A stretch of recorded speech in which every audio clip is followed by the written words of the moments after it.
Hello folks, Phil Gallagher of ThrabenU here for another Legacy stream. Today we'll be playing Brent B's donation deck list, which is Yidaro Standstill. Okay, so Standstill is probably the piece that you're familiar with. Whenever a player casts a spell, you sacrifice Standstill, and each of that player's opponents draw 3 cards.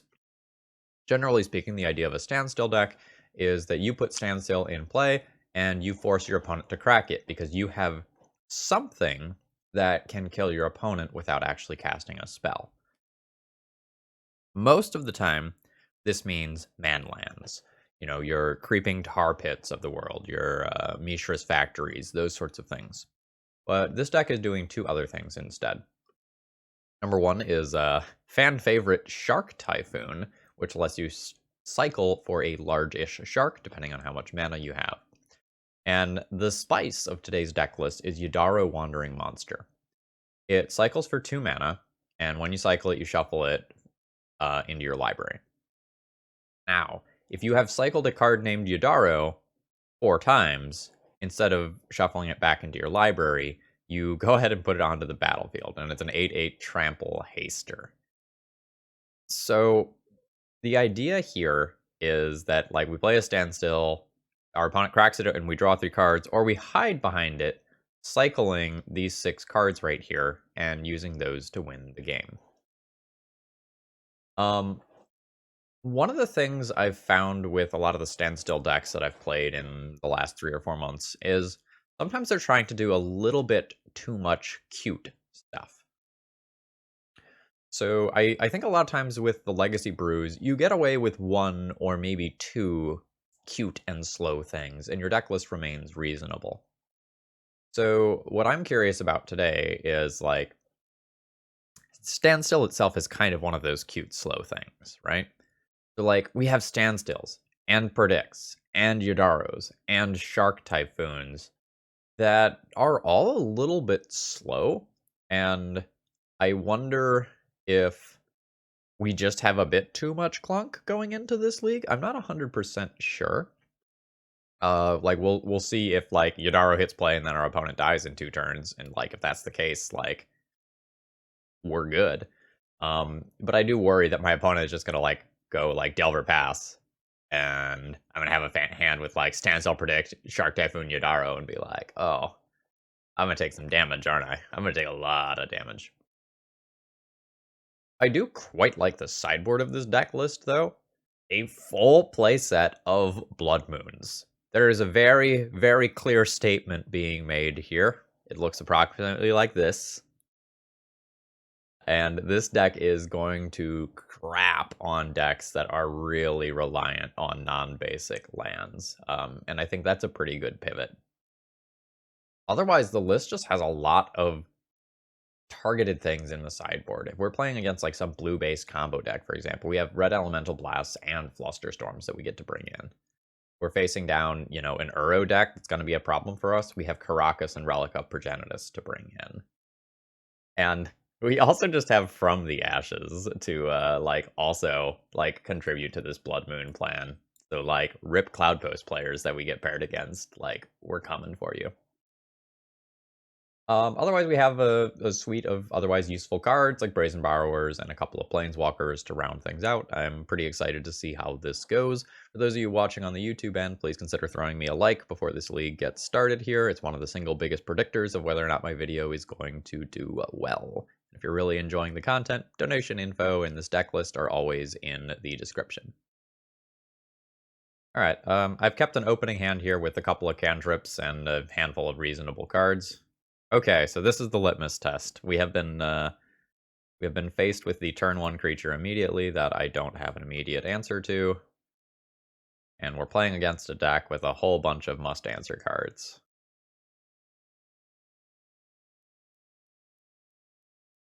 The most likely deck that we're playing against is actually probably just a blue-red Delver deck rather than mono-red Burn. Because I'm pretty sure I've seen this player on blue-red Delver multiple times. I'm going to Ponder. I don't think I'm going to get to set up this Predict. None of these are removal spells. I would really like to find a Lightning Bolt.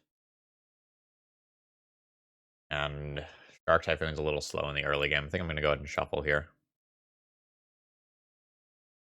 All right, that's Turtle.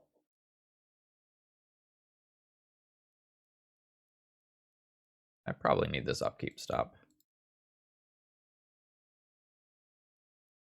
Maybe my guess about Blue-Red Delver is just wrong. Yeah, okay. My guess about Blue-Red Delver is wrong.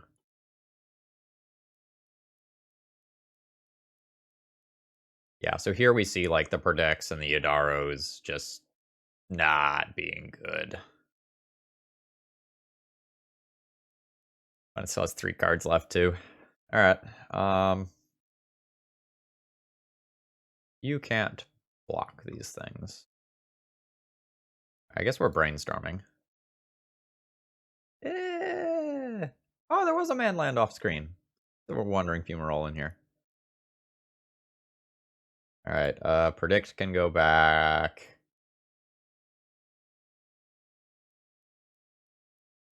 I guess a Yidaro can go back.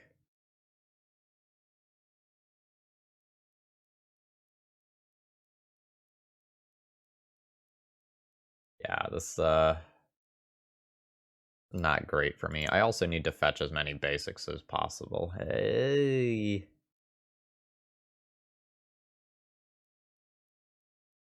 Uh-oh.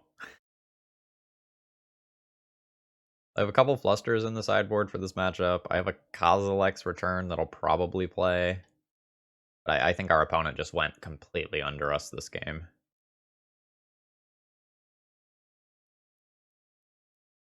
Three, four, 5, 6, 7.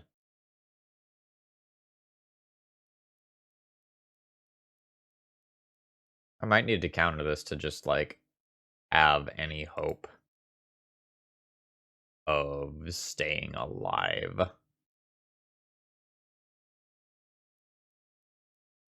It's not the deal that I want to be taking here, because something worse could come later.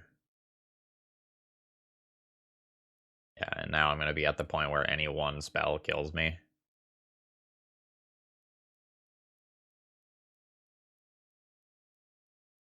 Yeah, none of those cards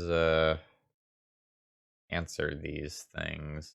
I think this is probably the point where I can hack up game 1, unfortunately.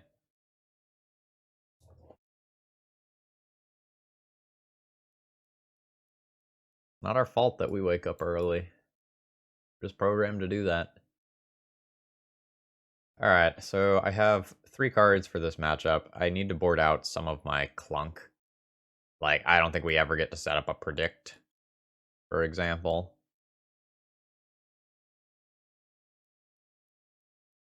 Spell Snare hits. Eidolon. It hits Price of Progress, which I don't really care about. I don't think my opponent will have the Searing Blaze, Searing Blood type effects. Yes, I can board this out. Then I'll need one more cut.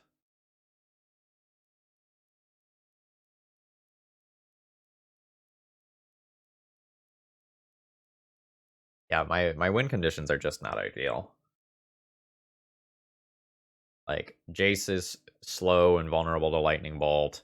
Dak Faden, like, is very low impact. Dark Typhoon is slow. Like, one of these things. I think I want to leave myself the ability to make this turtle. But it's very possible that Shark Typhoon is just better. If I could board out more Yudaros, I would, like, probably try to board out all of them. I'm worried that, like, Dak Faden just, like, doesn't do anything here. Like, it's filtering. I think this is just a very poor matchup for me. This is fine. I'll keep this and try to find a land, a red land specifically.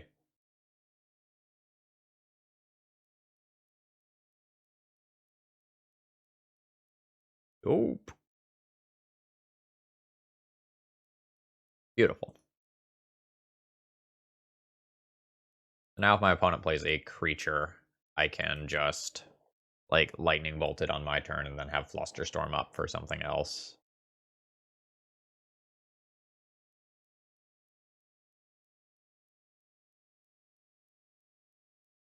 Or I can just play a Standstill. Pretty sick with the Suspended Rift Bolt.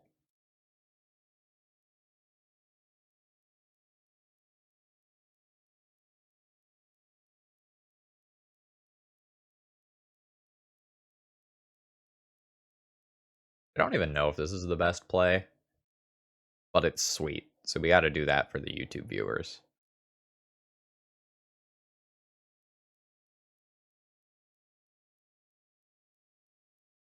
It just becomes awkward if like my opponent doesn't cast the Rift Bolt and like opts to play a really long game instead.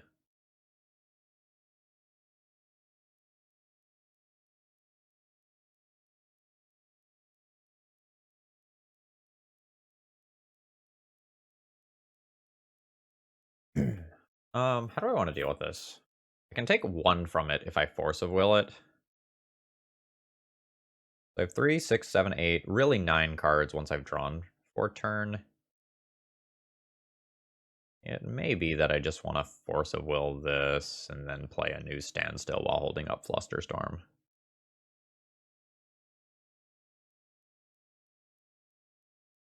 Mostly for discard-based reasons.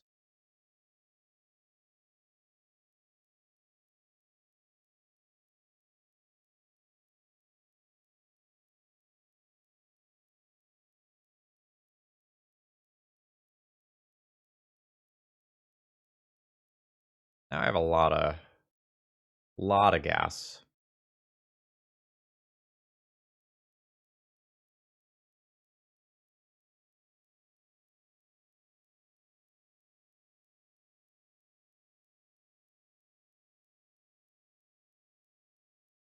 My permission is soft permission though, which is slightly awkward.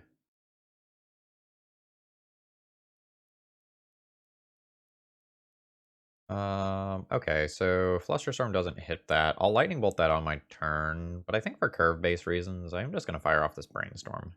I can like Lightning Bolt and then play Narset or Brazen Borrower.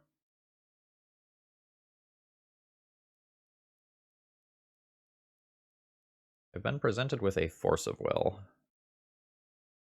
I don't think I want to Force of Will this time. I think I just want to use my Lightning Bolt. I want to make sure that I get value out of that card.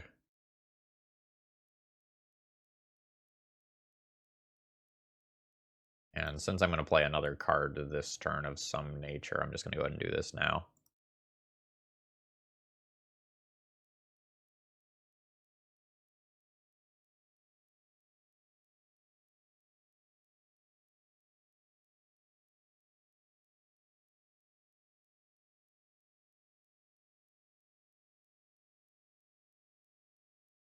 I shouldn't have done it now.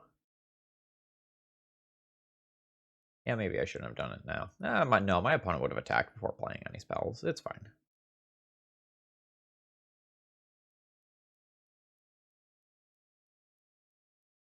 Rather than tap out for the Narset this turn, I'm going to go ahead. Oh, I don't. Oh, second mountain's here. Unfortunate. Oh.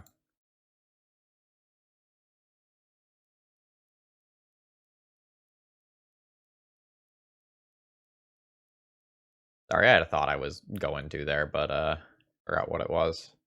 Oh, okay. Rather than tapping out for Narset, I think I'm just going to like try to make sure I get some value out of my Flusterstorms and such now while I can.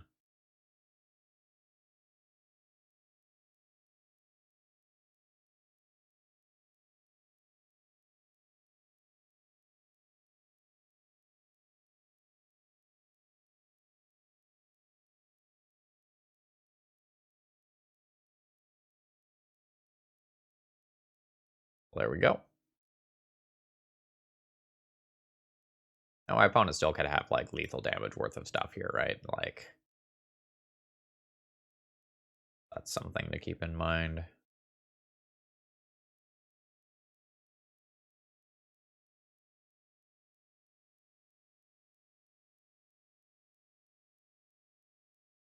Sculpt the plan. Okay, the plan is whatever I want it to be. The mountain goes back here, and I think one brainstorm goes back.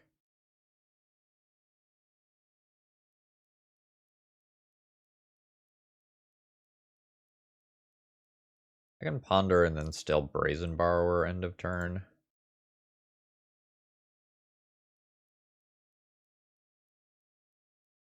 Oh, I'm very happy with that draw. That's a hard counter.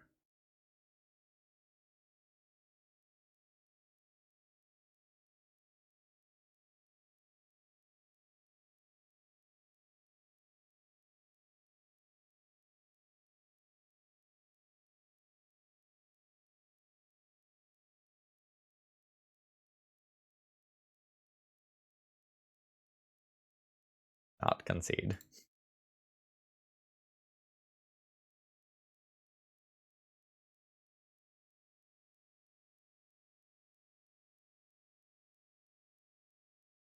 Now the question is, like, what do I want in play, a Narset or a brazen borrower?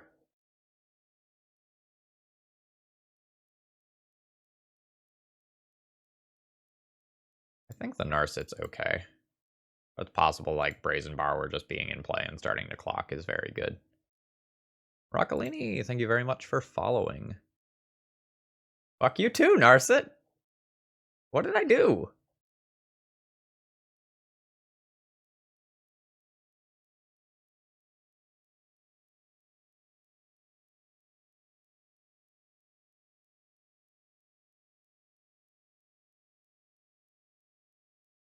Alright. I will bounce that with brazen borrower.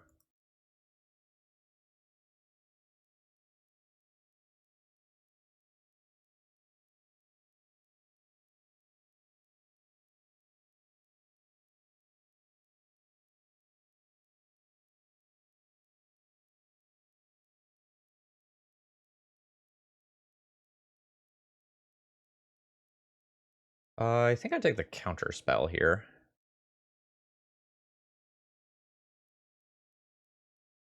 Now I have 3 mana for brazen borrower plus 2 mana for counter spell. That's a fine turn.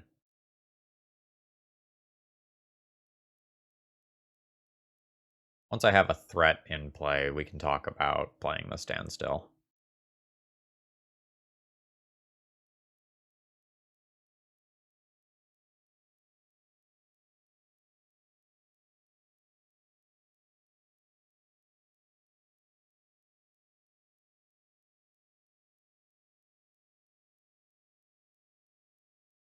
Guess we're not doing brazen borrower this turn.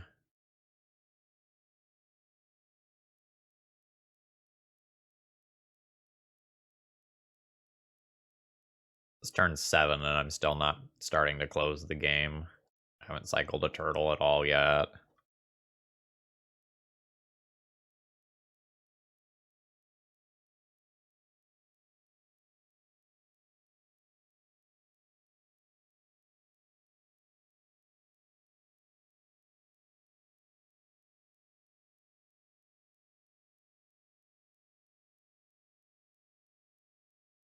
I think I save this brainstorm to pitch to force a will and just do this.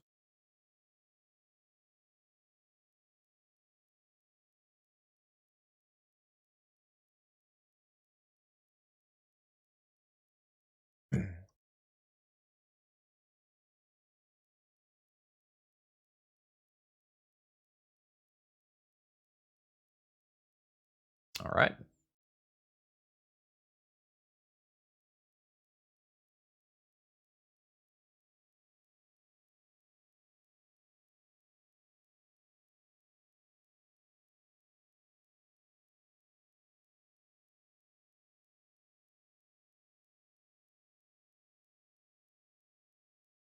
Oh fuck, I could just hardcast it.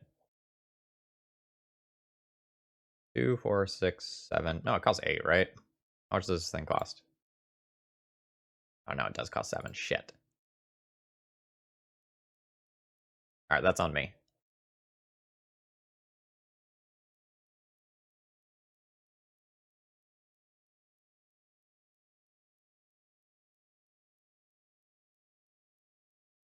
That one's a punt.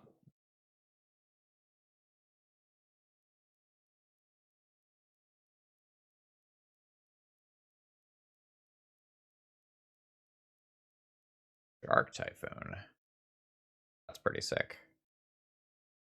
I don't even know that I want to fetch away these lands.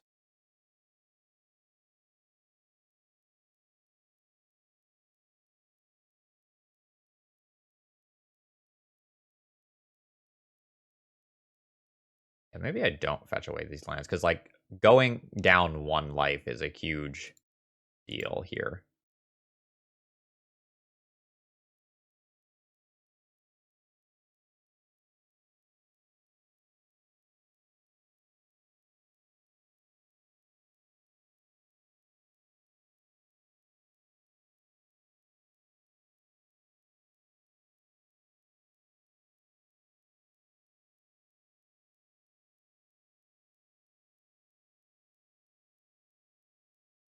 So, like, I'll play a Standstill this turn, and then I will make the world's biggest shark next turn. Mostly just need to worry about uncounterable things like Exquisite Firecraft.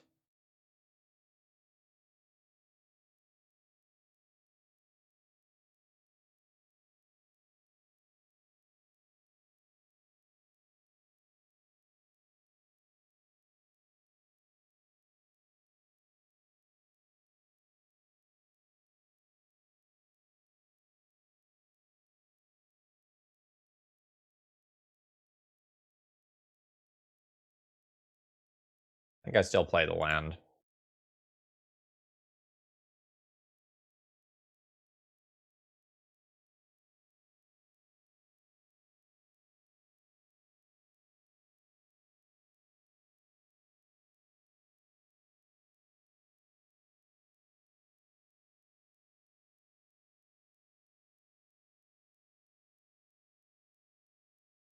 becomes awkward if my opponent has 3 instant speed, 3 damage burn spells. I counter 1, then go down to 6. Die. But I think I just want to close the door on this game if possible.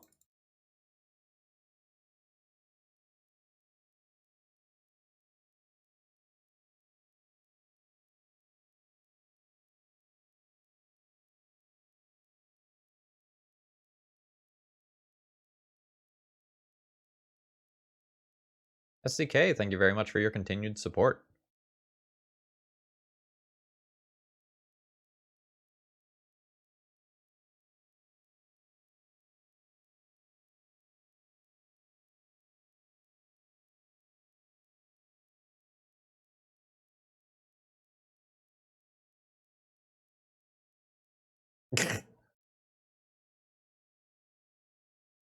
Exquisite Firecraft is a sorcery.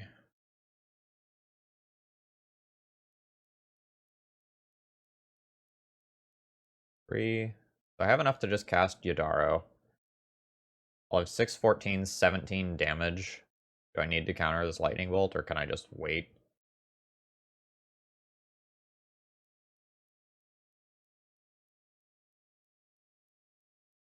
I think I can just wait.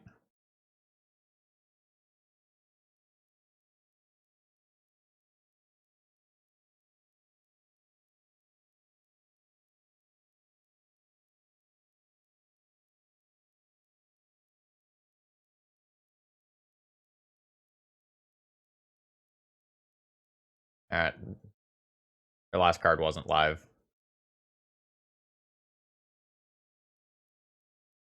3, 4, 5. Alright, yeah. So I don't think they can kill me. Yeah, I'm just gonna cast the Yidaro. I'll brainstorm if things get weird.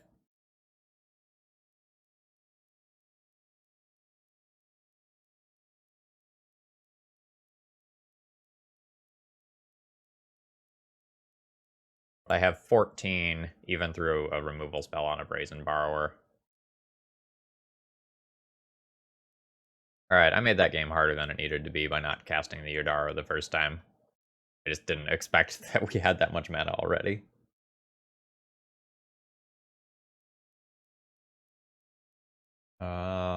Yep, I don't think I get to change any sideboarding options at all. I would call this hand suboptimal. but I'll still be keeping it in the hopes that I can actually cast a Standstill. My opponent is going to have creatures on the draw, potentially, which could be a problem, though.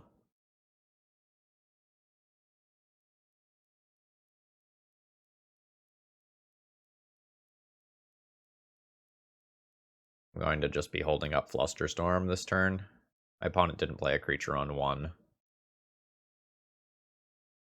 I'm just gonna trade here.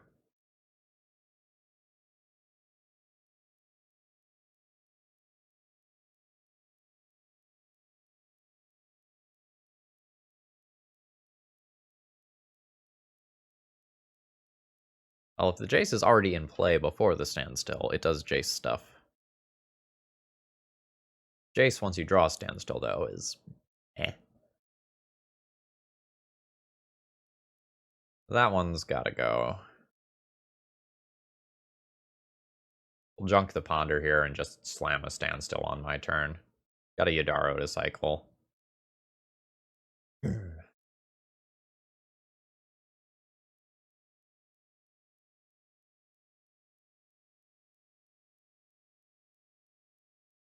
Yeah, like, Dak Faden will sometimes do Dak Faden things, and that's great and good.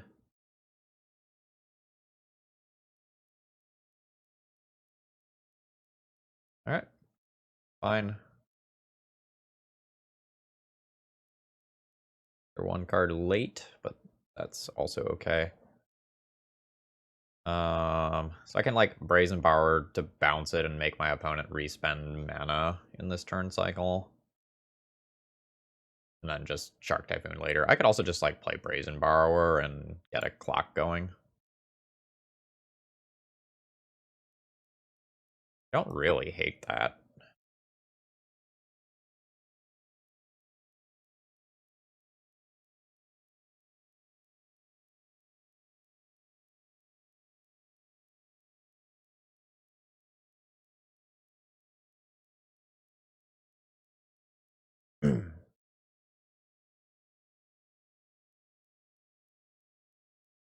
Can Brazen Borrower bounce it, then force it? And I can cycle Yidaro later.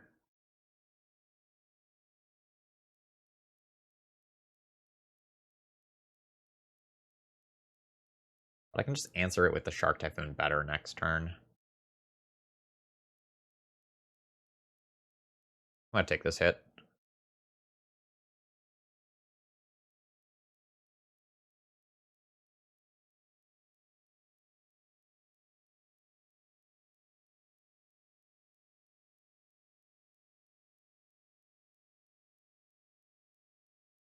I think I'll just cash this in for a card.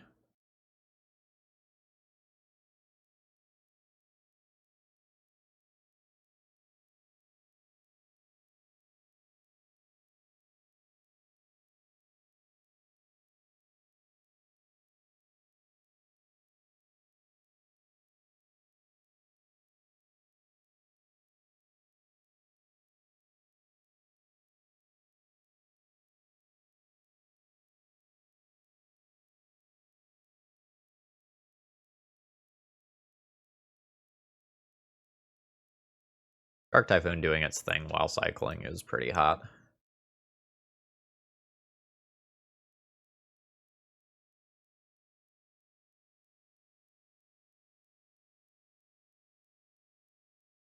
Yeah, I do not expect to cast this Brainstorm this game, despite the fact that it would be a perfectly reasonable card.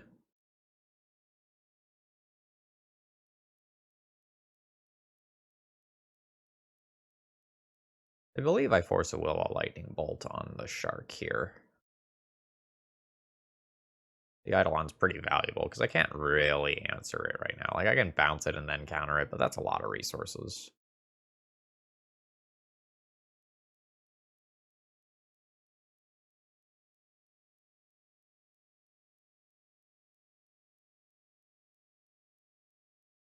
Now that I've drawn another land, if I can cast this Brainstorm at some point, that would be nice. Alright, so spending a Rift Bolt.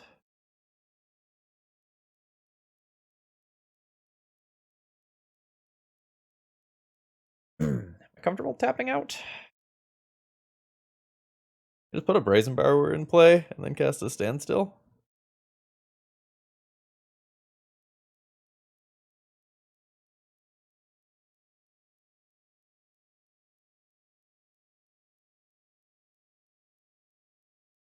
I don't even know if I need to put the Brazen Borrower in play. It honestly might just be better to do this.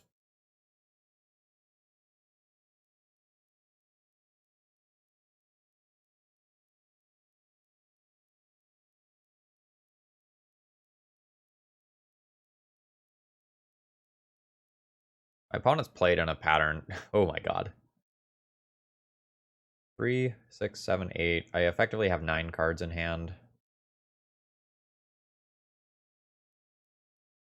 think I'll take this one.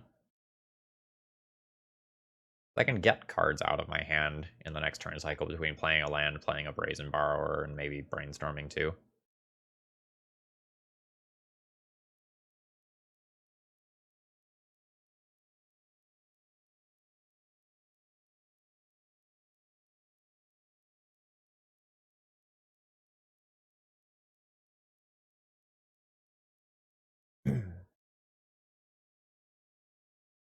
Three, 6, 7, 8. Just play a land and pass. I can also brainstorm. Brainstorm Fetch is okay. The one thing Brainstorm Fetch does is it turns on double Exquisite Firecraft, killing me.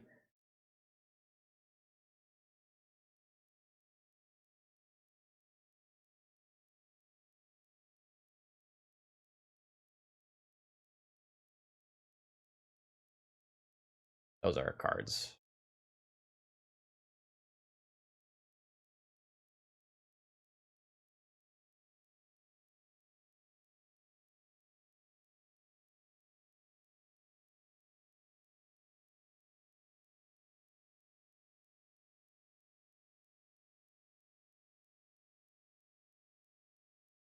I don't know that I need to stand still again.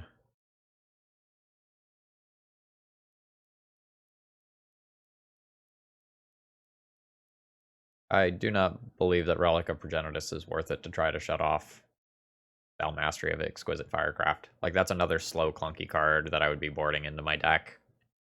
I don't like it.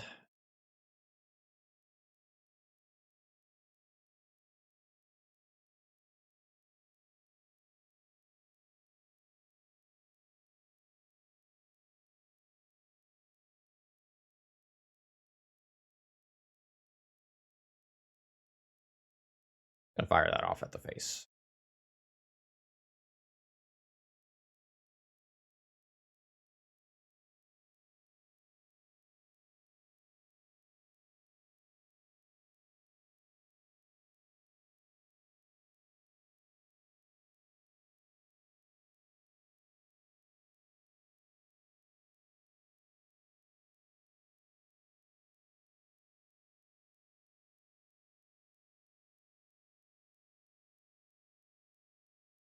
Three, 4, 5, 6, 7. Yeah, I'll take the Yidaro.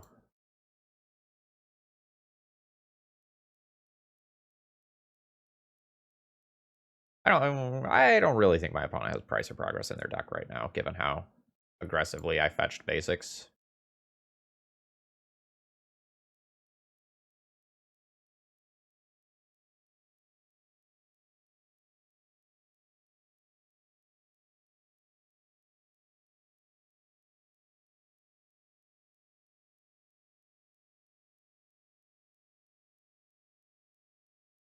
Chain Lightning, target me. Seems like a great time to hardcast a Force of Will.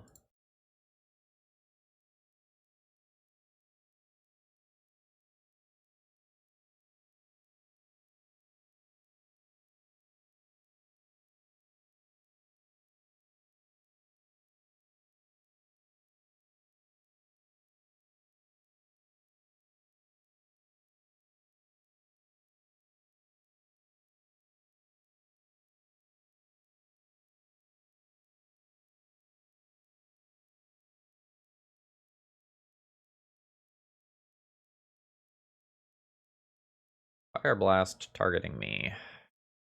No.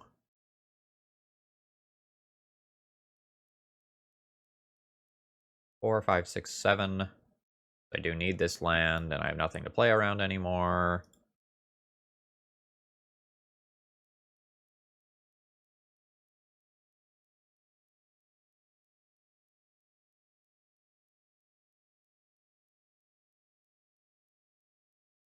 Fertile Power!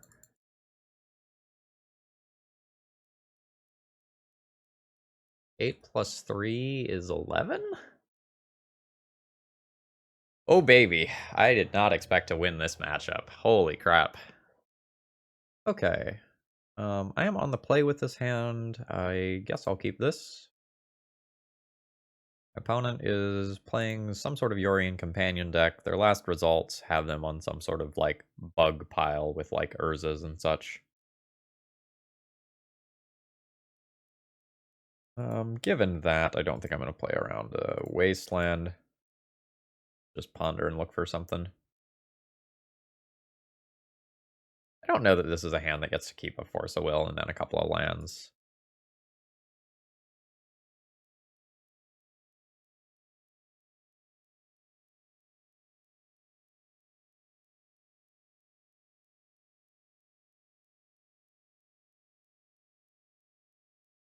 And play all of the jank cards in the same deck. I'm just dropping a Standstill.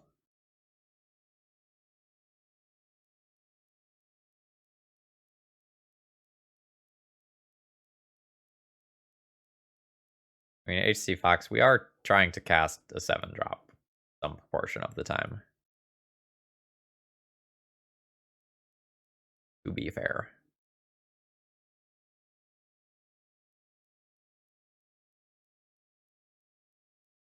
Il Gigio, thank you very much for following. Hope you're enjoying the content.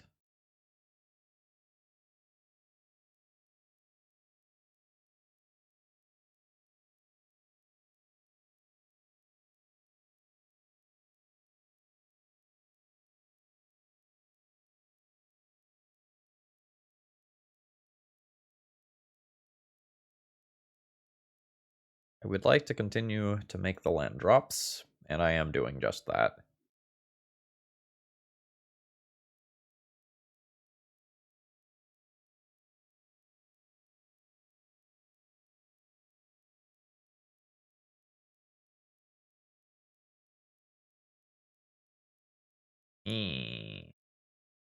Alright, we'll find a Shark Typhoon.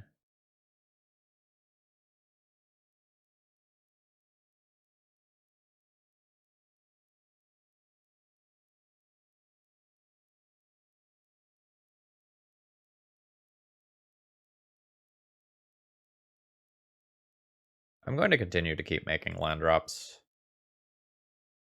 Because once, you know, the floodgates burst open here, I want to be the one with more mana in play. And I want to kill my opponent with a single shark if possible. Eat my opponent discarded Uro.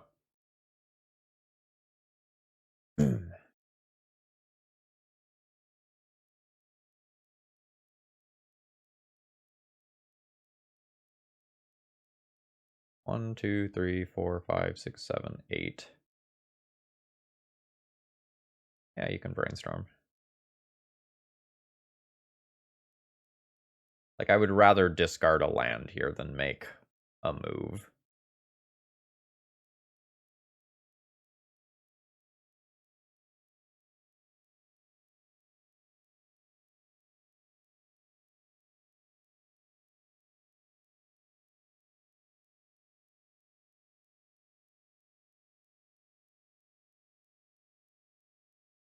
Just gonna discard the Flooded Strand because I don't think I'm gonna need more shuffle effects, and I'm also not gonna have that many cards remaining in my deck. That's not a card I care about.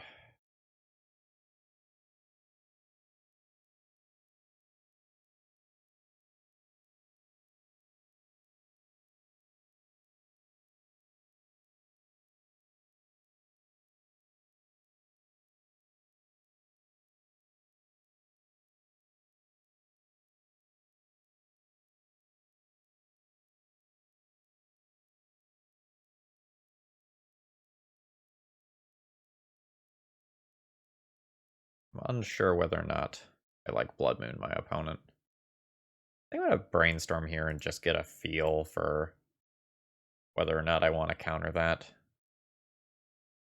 I do not want to counter that. I want to put a fetchable back in the deck, and then I think I'll just bin the Desolate Lighthouse.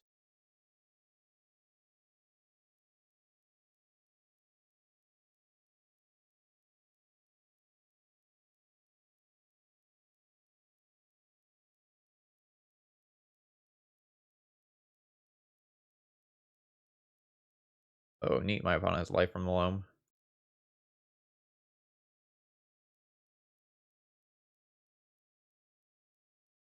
Actually, Karaka's protecting Emery is kind of annoying.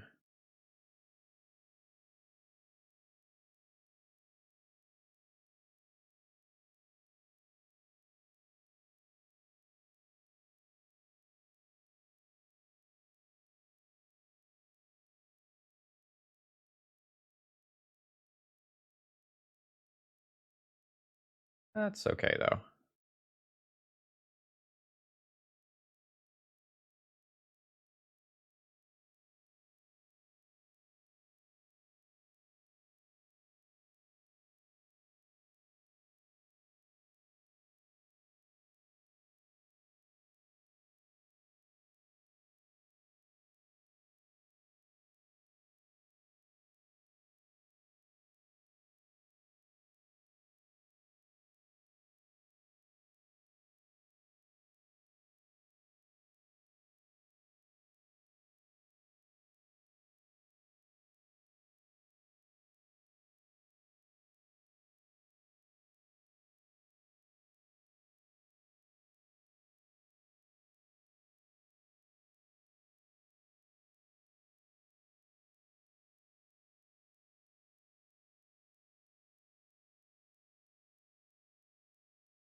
Fox, you're getting on my nerves. Bringing a lot of negativity in here.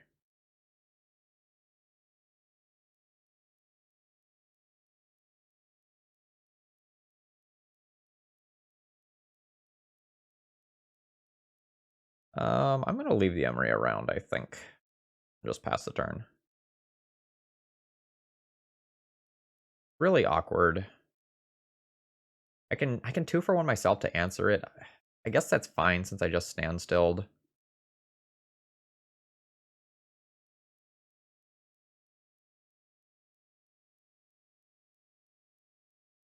The Strix coming back is more of a problem than I gave it credit for initially.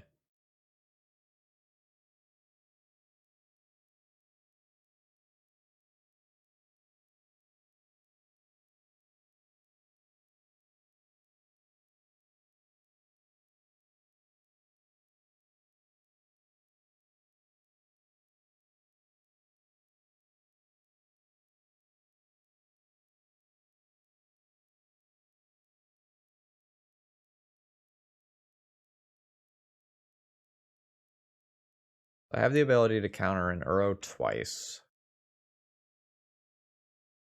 I have 9 total damage between Lightning Bolt and Brazen Borrower hits. Which means if I can sneak in a hit with don't like that. Need to counter that. Because that plus Caracas is really obnoxious.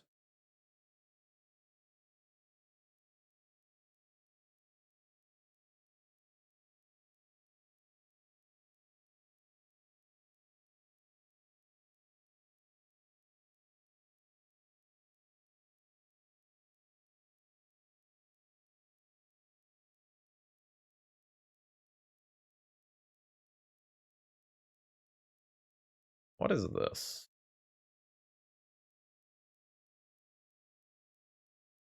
The second engineered explosives? That's a second engineered explosives.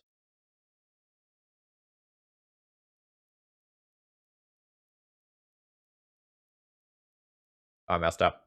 I was supposed to ponder pre-combat to see if I can hit a Yidaro. My opponent's Caracas is tapped.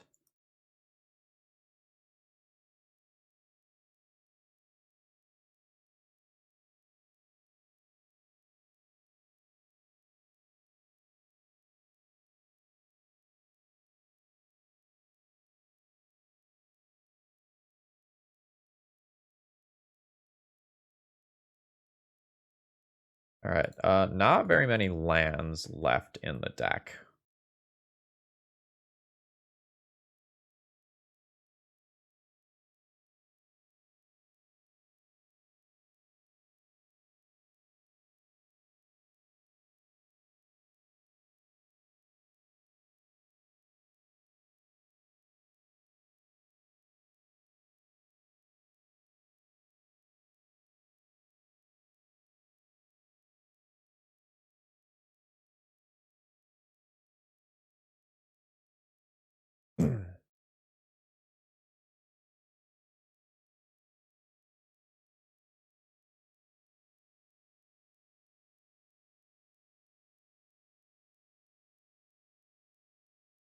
Uh, okay, I guess I should have clarified. Not many fetchable lands left in the deck.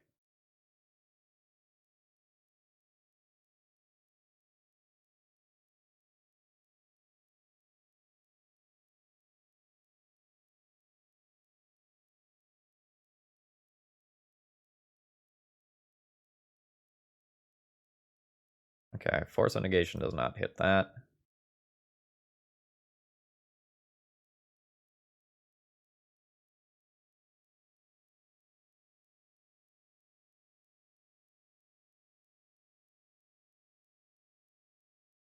I'm not going to make a move on my Lightning Bolt yet.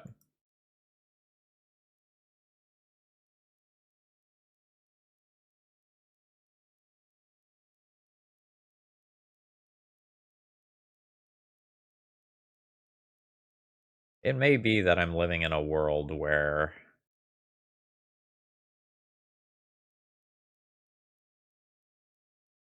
Yeah, good play.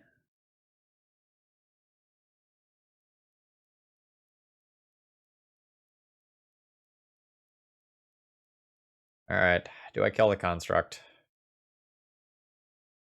Probably have to kill the Construct, which is unfortunate. But, like, it threatens to be bigger than my stuff very quickly because my opponent has the ability to make food. And once it's past Lightning Bolt range, I'm not great at actually killing it.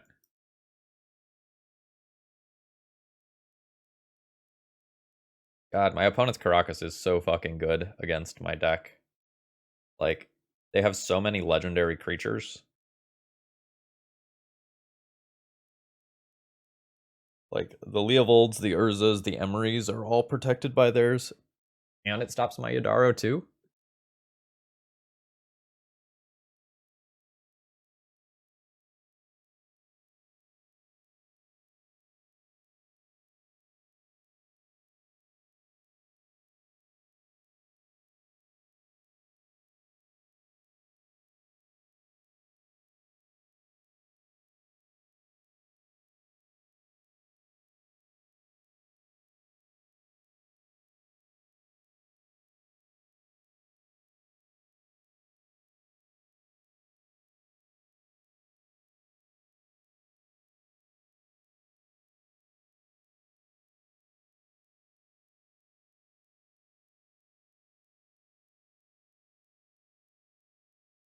So I'm definitely going to Blood Moon my opponent. And awkwardly, I also might bring in my own Caracas for the times that I don't have Blood Moon. I have to think about how exactly I want to handle that.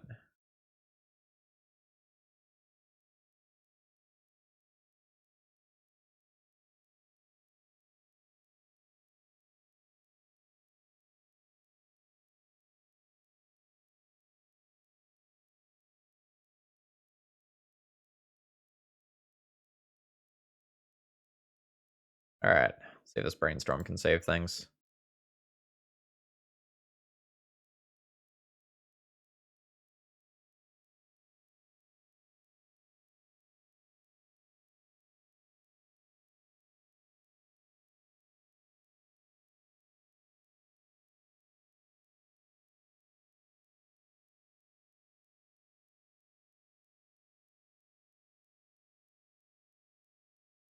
Hello.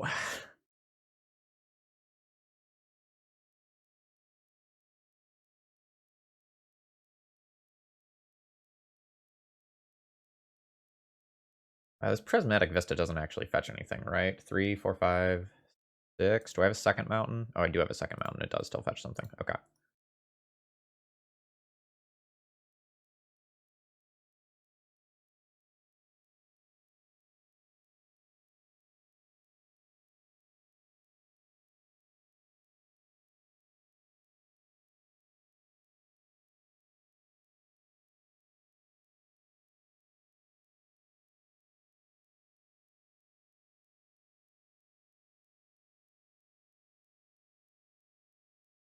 Not sure that I can...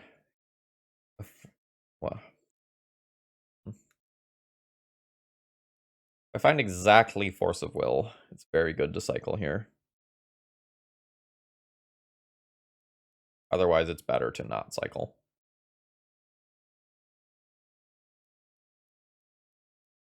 I think I'm gonna high roll.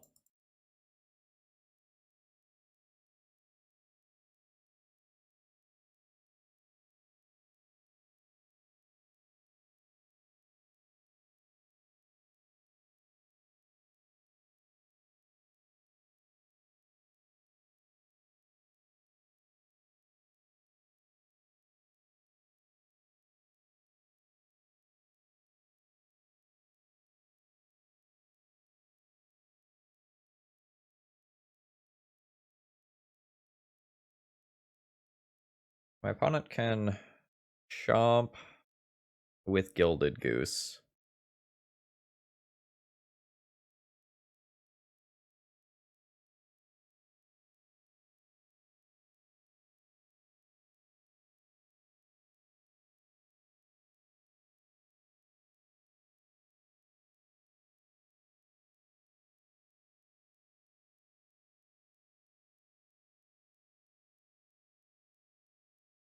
Do I play towards them not knowing that Yidaro is a legendary creature?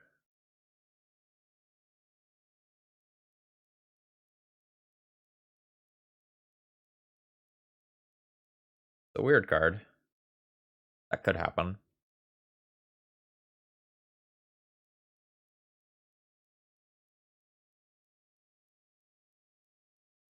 Nah. Let's just cycle it.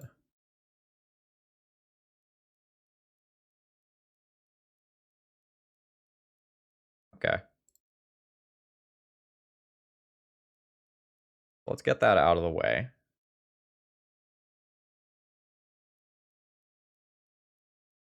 Oh. Force of Will is very good.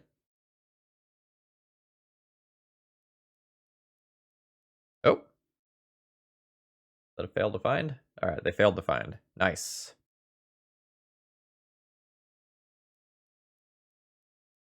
So I'm gonna need to find another point of damage somewhere.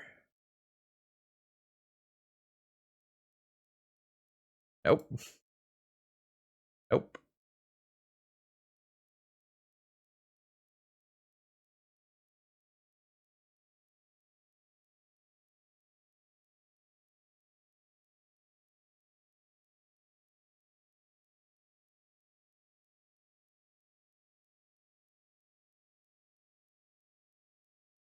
My opponent's gonna attack and go to 7. Then they're gonna bounce their Uro and try to recast it, and I'm gonna Force of Will that.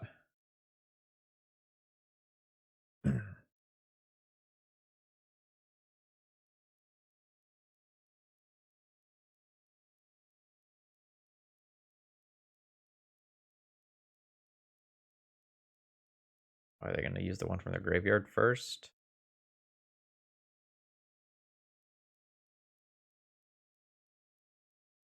I see. Alright, well, I have to answer that too.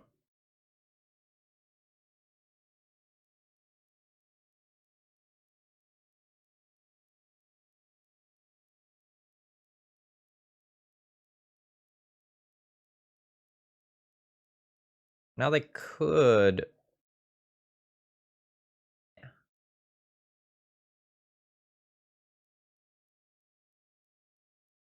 Fuck, that Leovold was so good! So good.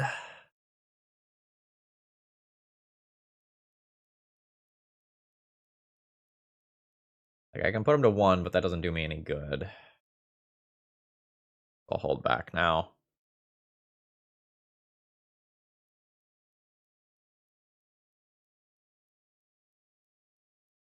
There's more? Alright, like, I can counter that, but then I think the tank's on empty. Like, my Brainstorm's a dead card, I've used my best win condition. Well, I guess I could draw the other Shark Typhoon. And then I would create a large enough shark that it's actually reasonable for me to finish the game. 4, 5, 6, 7, 8. Yeah, I can make a 9/9 shark. Actually, 9/9 shark isn't good enough. That doesn't kill in one hit. Alright, I will go ahead and concede here then. So the good news is, I know my opponent has only these 3 basics.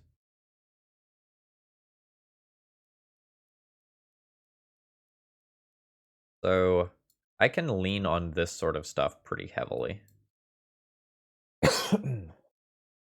Alright, what don't I want? Don't think I want Spell Snare. Don't think I want Dak.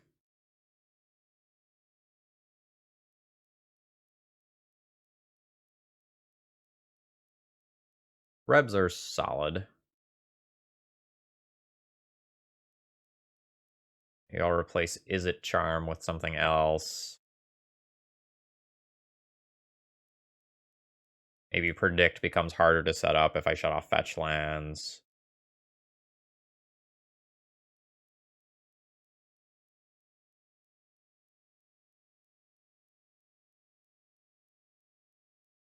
I think I still keep all the Yidaros if I'm Blood Mooning.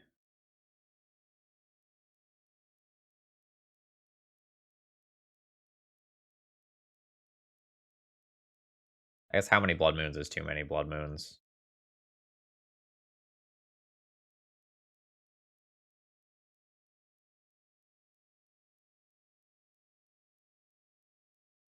Like, maybe I don't do the From the Ashes as the 5th one of those effects.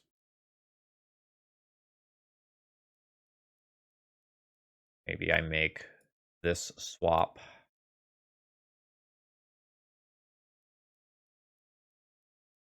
And maybe I go down on Standstill, because that's not what the game is about.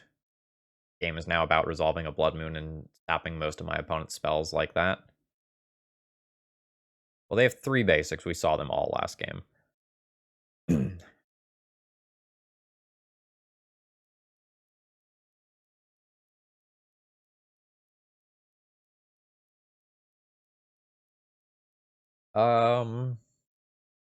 This hand is unexciting on its own, but, like, I have lands, I have counter spells, I have cantrips.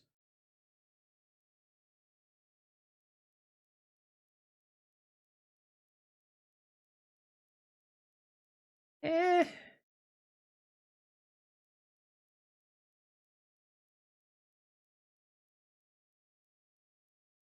No, I didn't go for Red Elemental Blast. I'm keeping the Lightning Bolts because they can go to the face, and they can also target the 1-mana Mana Dorks.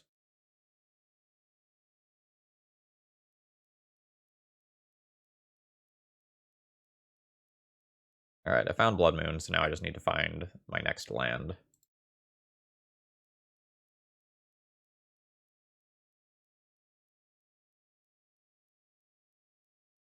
Found it. That's a mountain.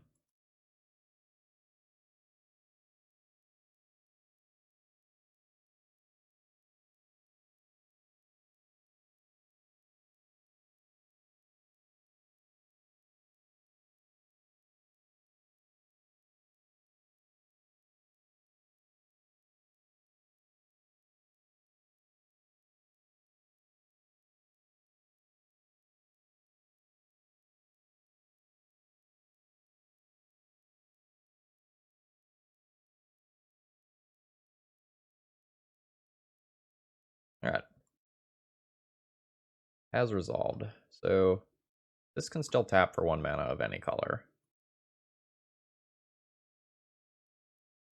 But I have probably kept my opponent from deploying most of the cards in their deck, unless they find more abundant growths. Oh, damn it. Blood Moon Plan. Didn't see this stuff in game 1. Alright.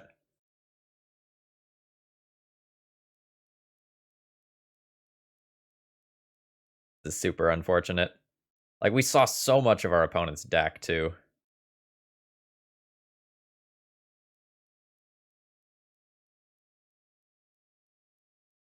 I can't cast Counterspell right now. I can cast Brainstorm right now.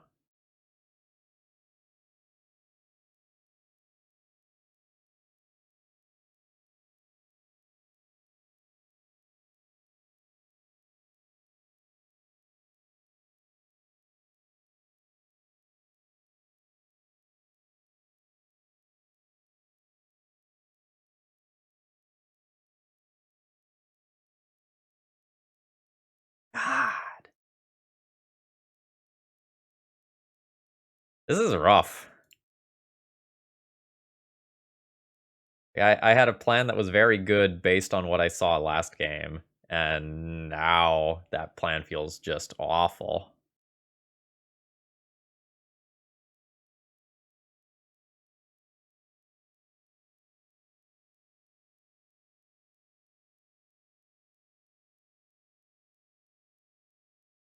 Not bad. Like, that's how I want to win this long term.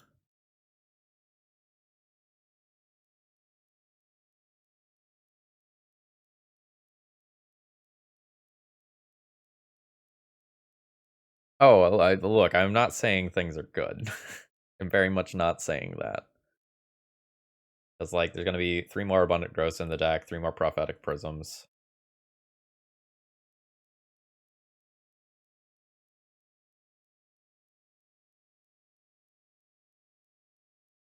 We got juked.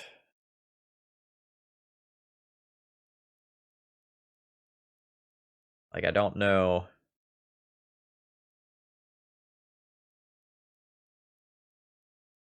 what exactly I'm supposed to do to, like, really put the nail in the coffin here. Because I feel like my opponent is just really well suited to beating my deck.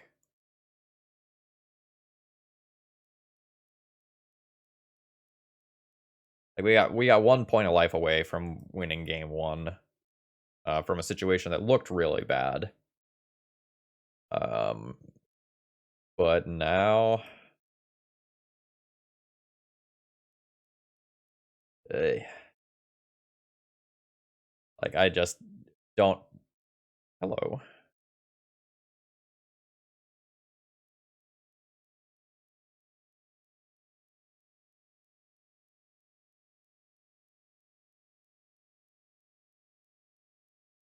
The Baleful Strix can attack, and then I can hit in for a decently large number. But then my opponent gets Prophetic Prism and starts to unlock more of their cards.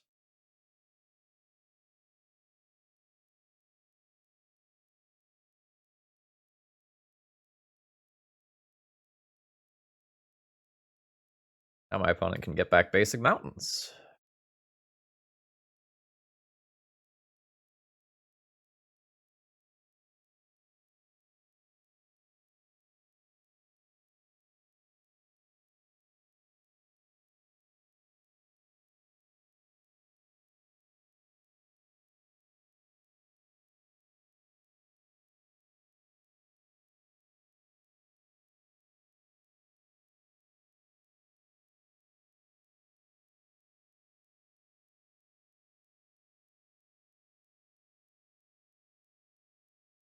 So I make a 4/4 here. Does that actually clock my opponent fast enough that I win reasonably with an Uro in the graveyard? Maybe it doesn't.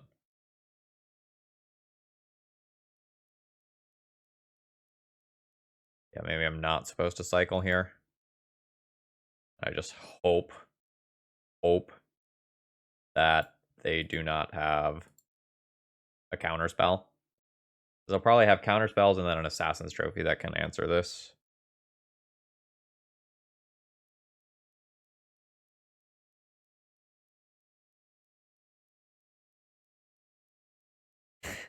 Yeah, I guess if I... Hold on, does this trigger off creatures too? No, it's not in creatures. That would be too strong.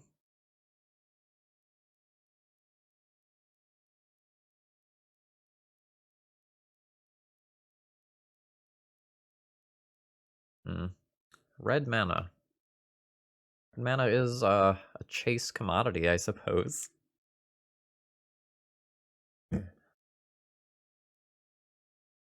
Opponent's deck is sweet. That's for sure.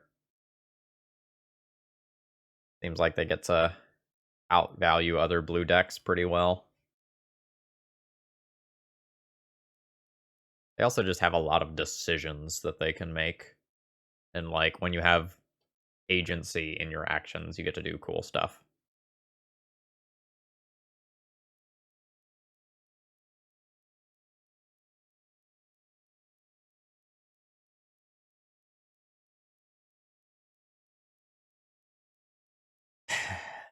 That's not good.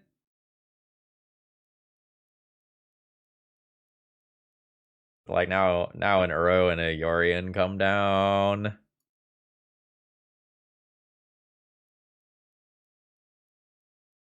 I take 4, 5, 6, 7-ish damage this turn. Maybe 8 off Mishra's Bobble. 9 off Gilded Goose. All right, I think at that point, there's just like no one card I can draw that gets me out of this situation. I'm gonna throw in the towel. Well done, opponent. Your deck is sweet. I really wish we had seen one Abundant Growth or Prophetic Prism in game 1 though, so that I could sideboard differently.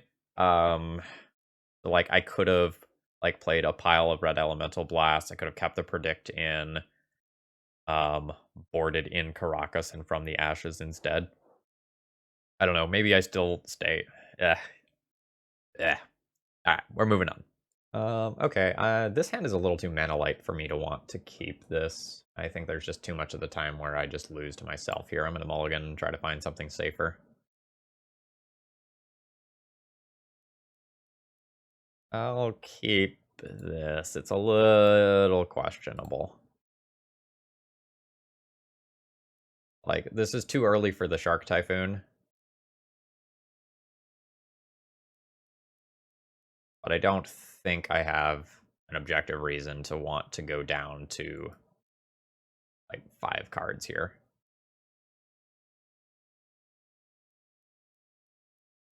I'm definitely a little bit scared of Underground Sea. Less scared of that, that's fine. That means that I have time.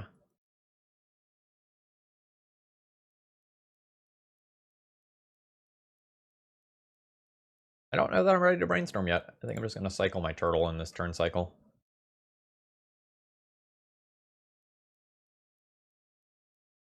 My opponent is playing Grixis Control. I just have all the time in the world. Because I'm going to get attacked by like 1/1s and 2/1s. Rather than by Uros.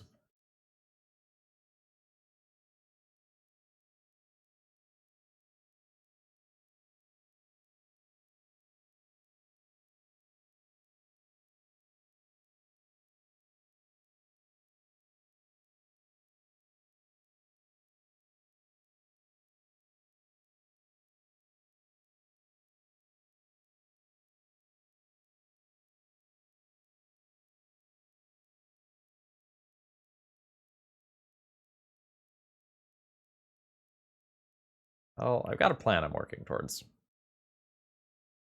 I think this is an okay turn to just fire off a main phase brainstorm. Oh, no.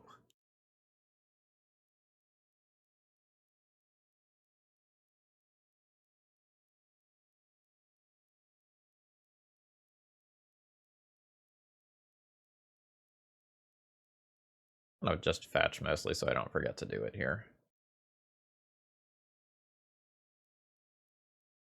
SCK, the way that I phrase it is Uro is one of the most powerful things to be doing in Legacy.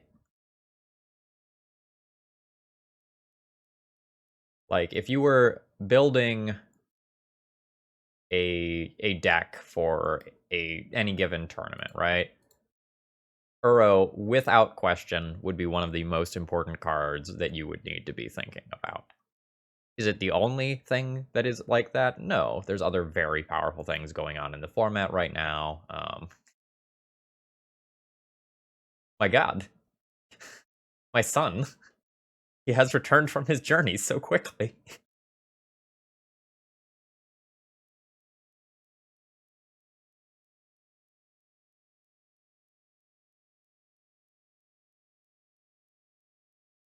I even do that now. Maybe I don't even do that now. I think I'm good with just passing the turn. I'm not in any hurry. You considered cycling the Shark Typhoon, kill my opponent's Baleful Strix.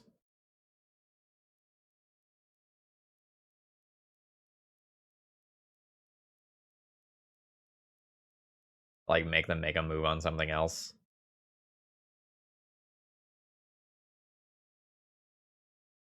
Nah. Just keep taking hits from the Baleful Strix. Yeah, I know, you tried so many times. I don't know if you're still streaming, but oh no, no, no, no, no, no, no, no, no. Unless... Do I just let it resolve? Like, I just cycle a Shark Typhoon and punch it in the gut and then Lightning Bolt? Alright.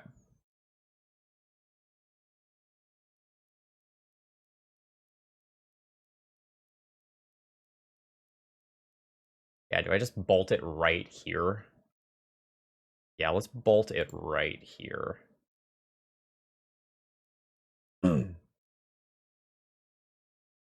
Nice. My opponent got expensive Brainstorm.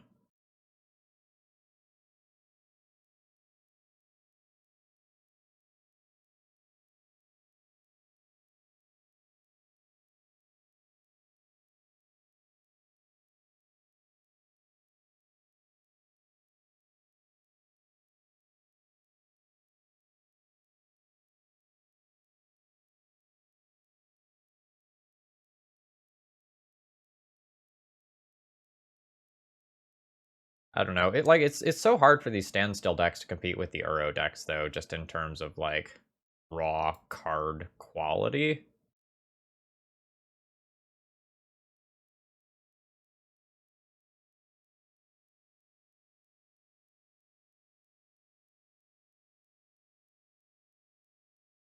Like I think you can build a version of this deck that is like very good.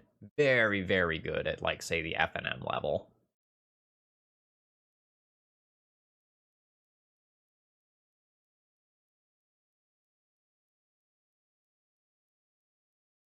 I don't know if I'm supposed to cast this Ponder, so I'm not going to. Like, talking about Uro specifically, it's not just the cards either. So a lot of times the standstill deck doesn't play particularly good threats. That's interesting.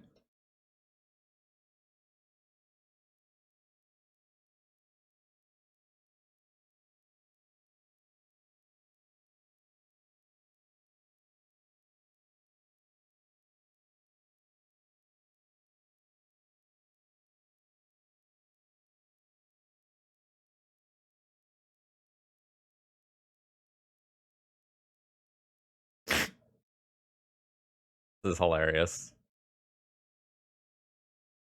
Find a lightning bolt.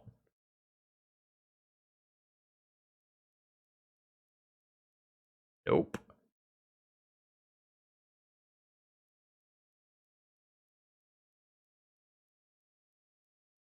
I can attempt 8 damage here.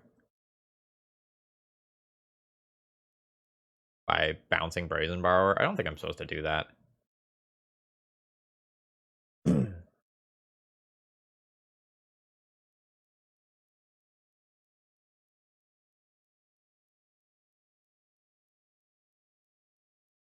think what I'm going to do is play this turn cycle a little conservatively, see if my opponent wants to trade with this shark. Nice. And then I just have like 2 Yidaros for down the pipeline. Like I can hold up counter magic during my opponent's turn. And if they don't do anything that I care about.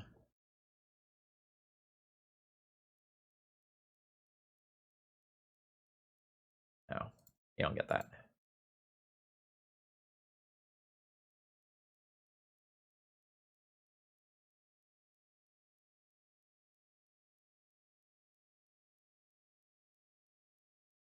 Do you have your own counter spell?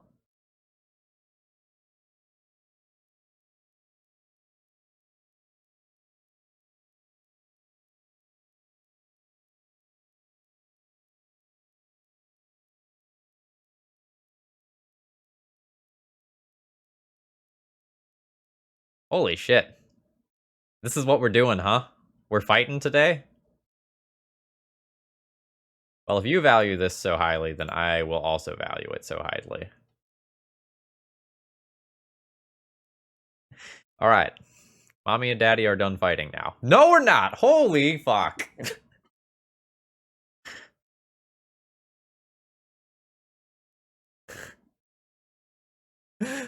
Sokra, thank you very much for following.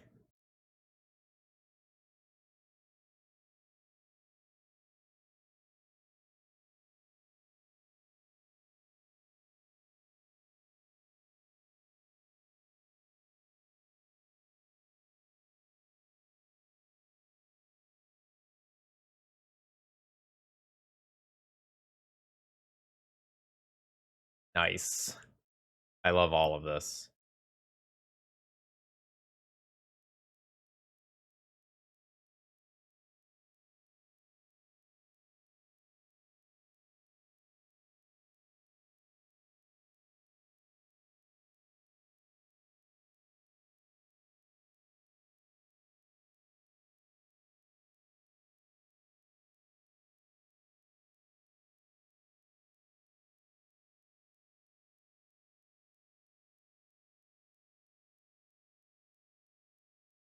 Look, you don't get to always play around everything. I am aware that Hull Breacher is a card that exists in Legacy. Sometimes, like, it gets you. That's okay. Like, I do not know if that card is in my opponent's main deck, but I think I should more or less try to play the game as optimally as I can, playing around Hull Breacher when it's convenient. I didn't want to cycle first, though.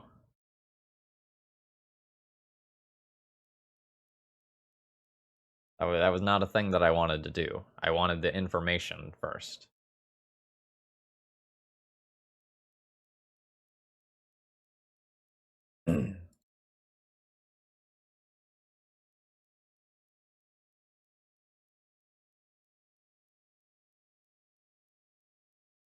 Four to activate, it's 4 to activate.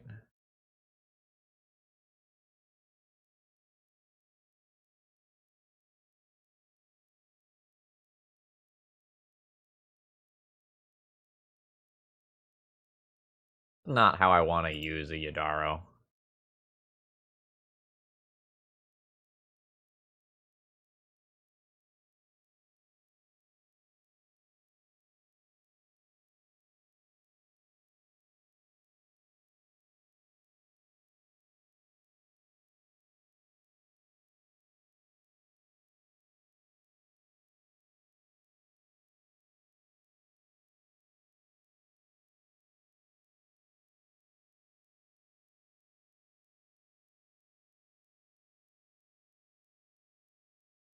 Alright, that's spooky. This I hold for a brainstorm.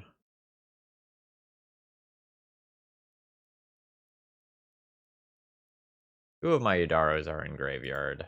One of my Shark Typhoons is. Don't have that many answers to a 5/5, right? Did I pitch a Brazen Borrower? Yeah, I pitched a Brazen Borrower.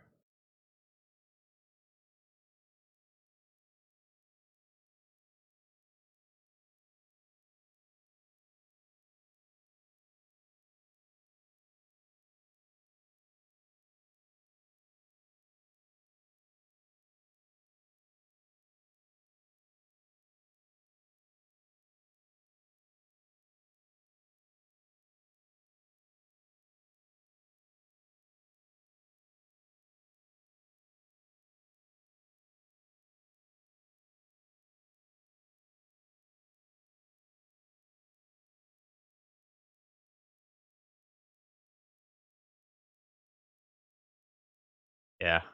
I mean, we lost this game when I didn't win that one counter war.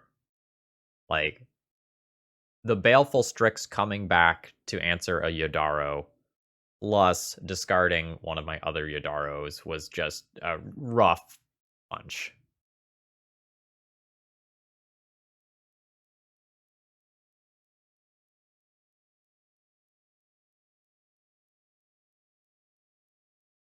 Yidaro doesn't win, right? They're at 10, so that's not a one-hit kill.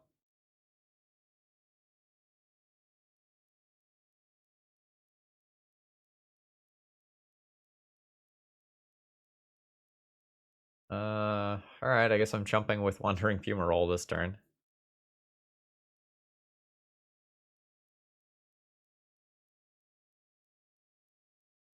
Rough.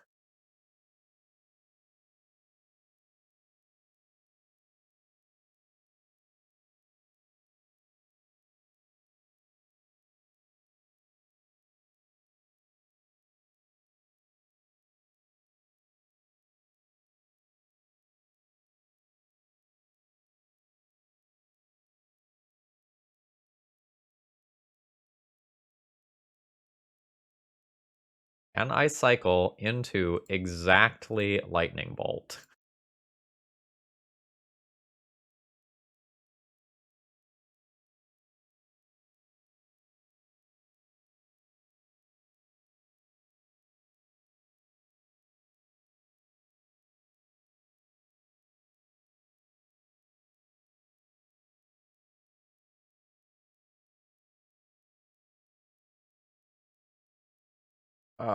That's interesting. I can't cast that this turn.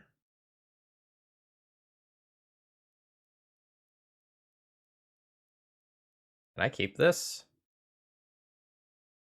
Can I just take the island this turn, allow me to have Force of Negation up, play Jace next turn?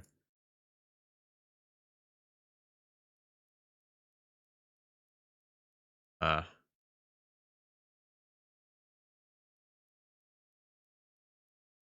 that's really tricky. I don't know that that gets me far enough. I'm gonna shuffle. But I think I...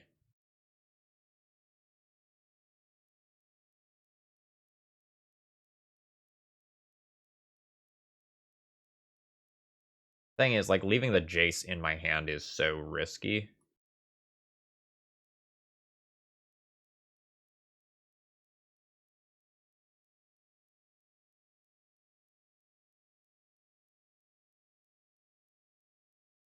For, like, him to Turok and Thoughtseize and stuff. And so if I'm keeping the Jace, I want to keep it safe on top of the library.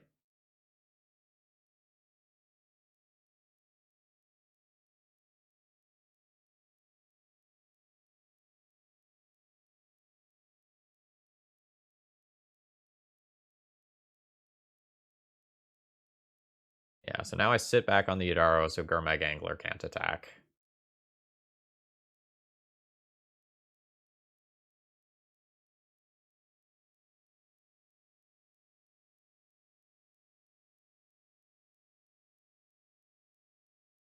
Now I'm in Lightning Bolt range.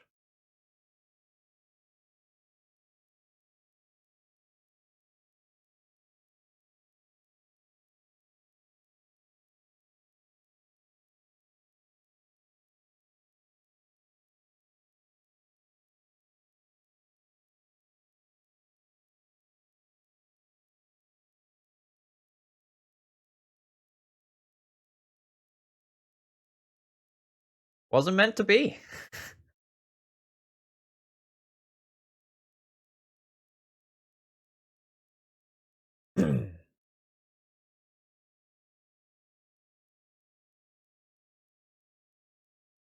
All right.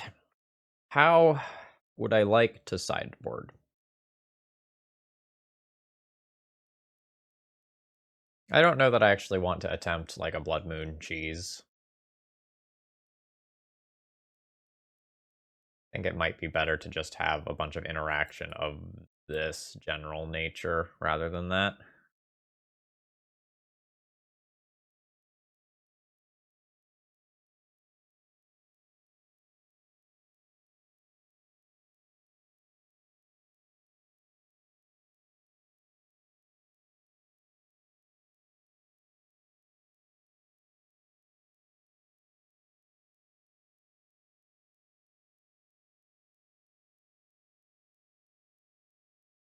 I don't love the predict, despite the fact that like, I'm going to be in a grindy matchup.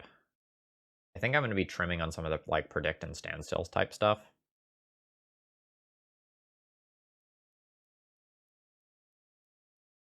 Like, I think my plan for winning is, like, turn a turtle sideways. I think that's the plan.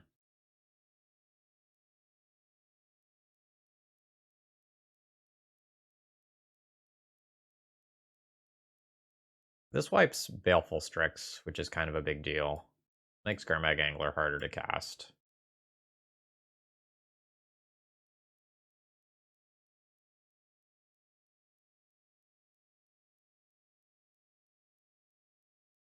Backfane can steal a Baleful Strix, which is some neat value.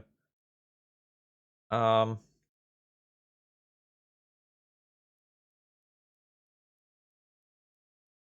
I get away with not playing Brazen Borrower?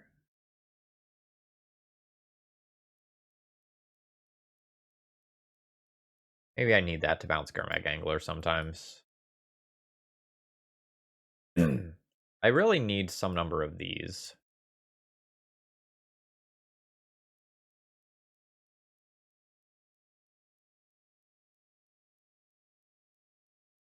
I don't feel confident about my sideboarding here.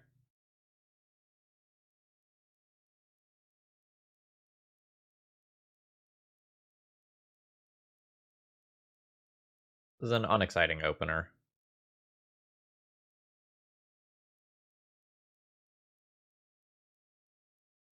Yeah, the bolts go to planeswalkers mostly.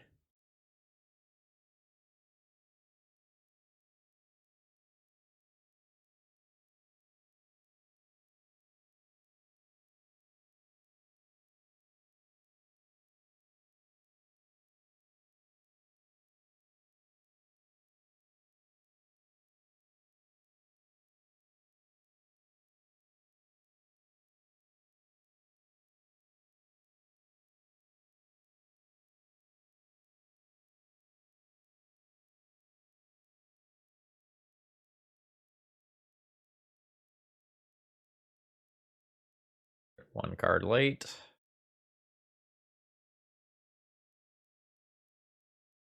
I don't think I need to brainstorm yet.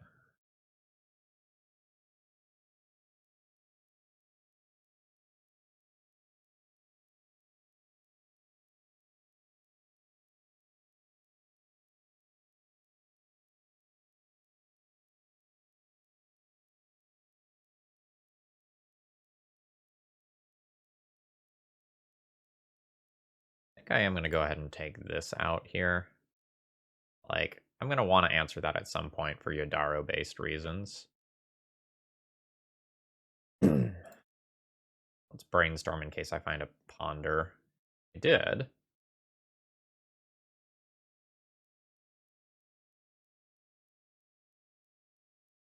I don't know that I want it. I want this. Maybe I'm past the point where I need Force of Will. Maybe let's go Force of Will back on top. Brainstorm back on top, and I might just end up redrawing the Brainstorm.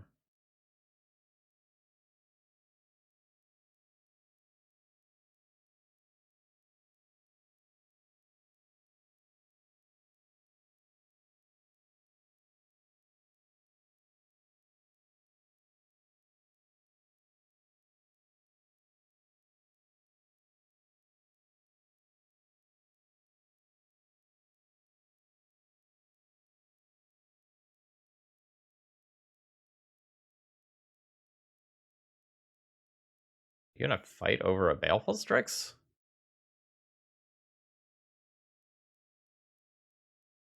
Huh.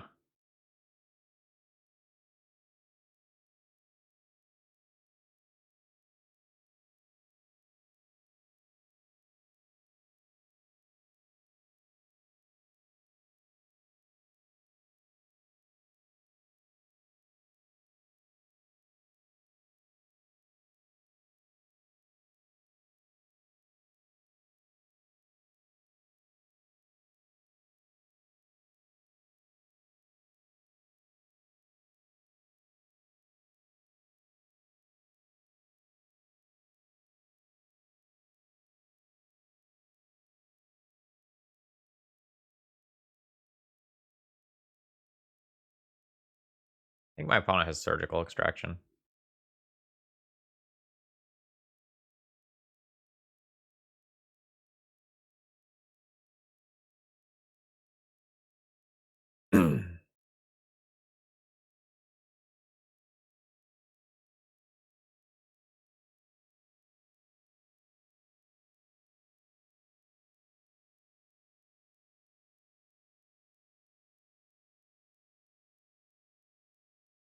I think I'm just gonna play a Standstill.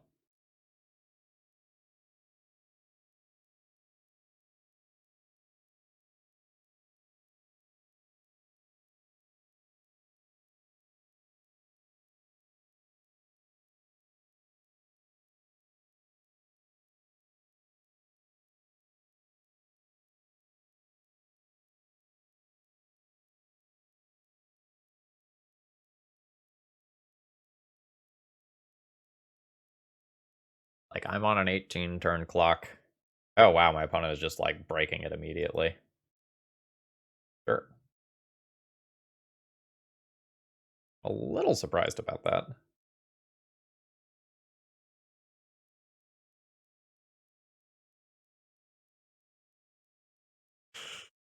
Ooh.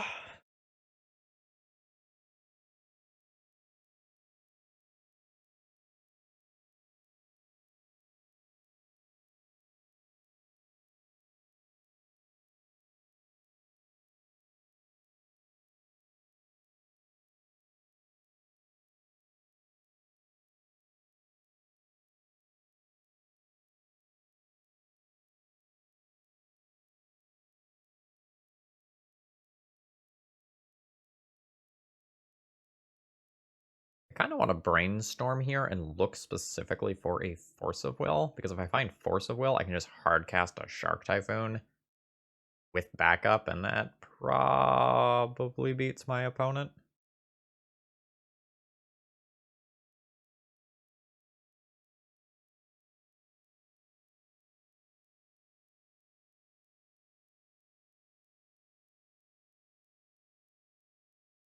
Sure.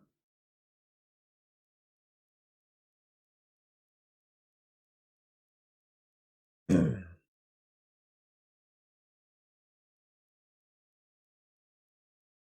gonna take this out of play.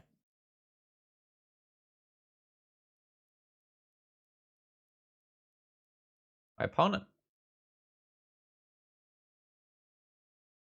My opponent keeps using resources on things that I don't super expect them to use resources on. Like we're seeing here.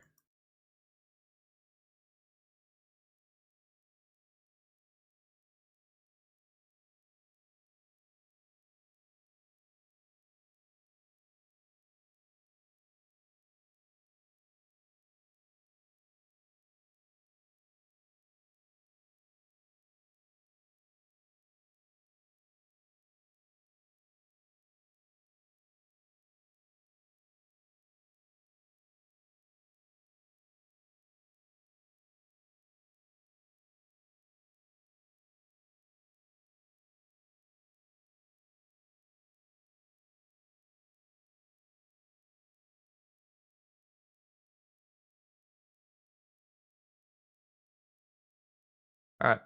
I'm gonna YOLO it.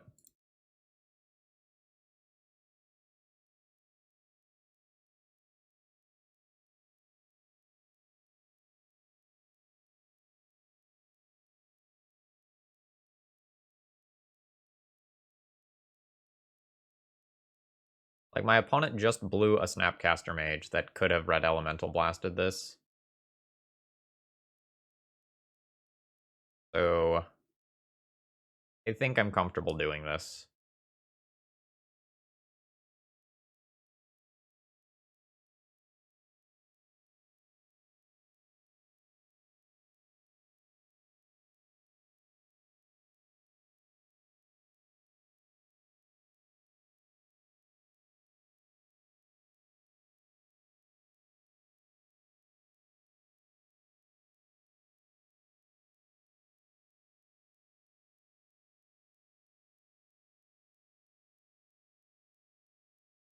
So now I just hope to string together a couple of cantrips into something cool. My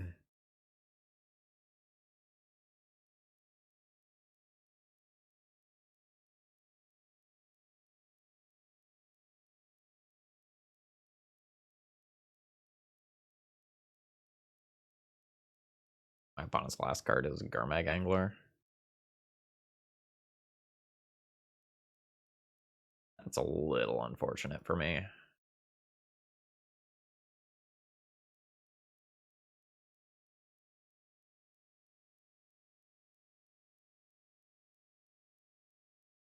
Classic. I really hope my opponent just casts a cantrip here.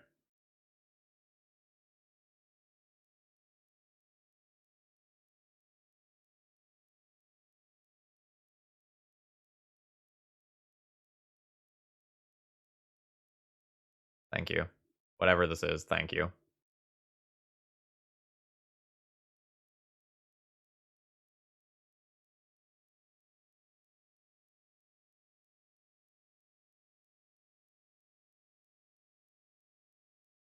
Hey, HC Fox, why are you shitting on people who play him? Like, does that contribute anything meaningful to this discussion?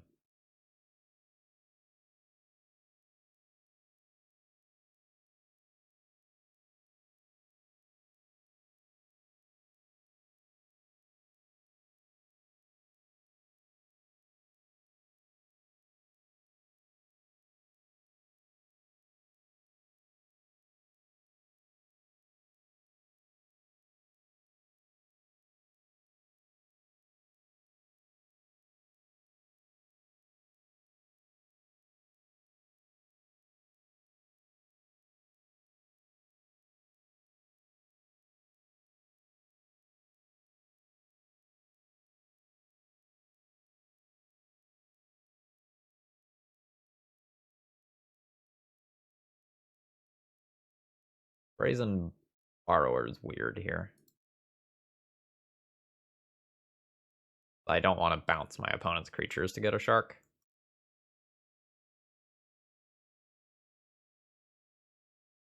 Oh, but I can't block Snapcaster Mage with this.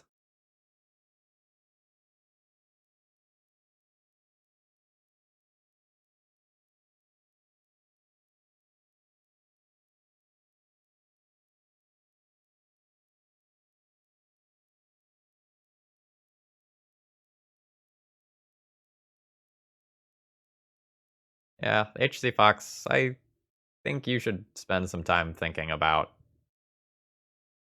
how to interact with other humans in chat. You've been really negative today. Like, there is no reason to just, like, shit on people who enjoy playing certain kinds of cards. I enjoy playing with Hymn to Turok decks. My viewers love watching Hymn to Turok decks. I'm just not on board with the things that you've been saying in chat.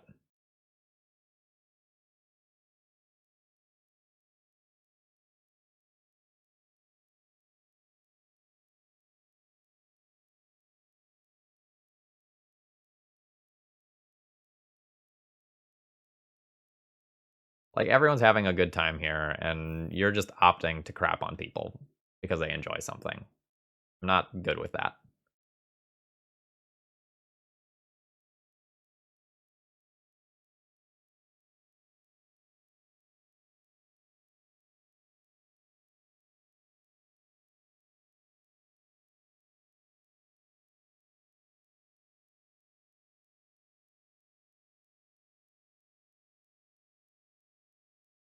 Alright.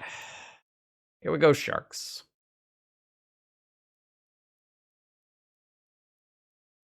Here we go, sharks. Two.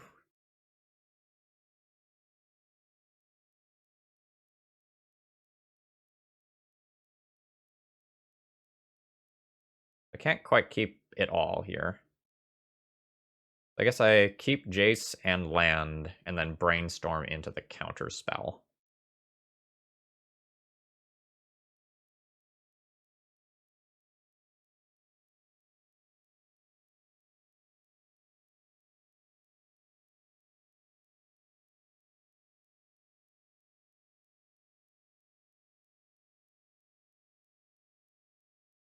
Oh man. Took the high risk line of like actually trying to stick the Shark Typhoon, and it worked out.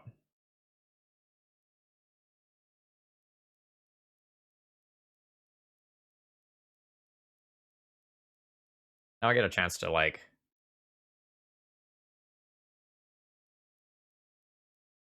revisit my sideboarding.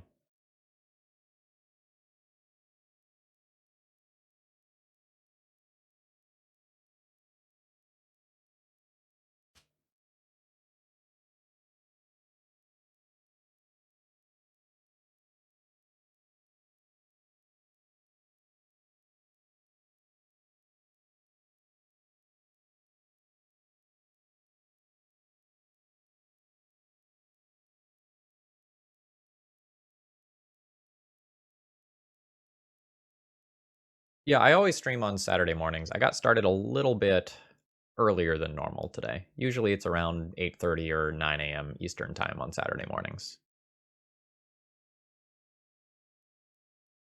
So my opponent valued my lightning bolts extremely highly and fought over them. I don't know that the lightning bolts are insane. I like clearing the Baleful Strix out of the way so that Yidaro can potentially come in and punch for 8. I like that aspect. On the draw, my standstills are a little worse. I need some card advantage.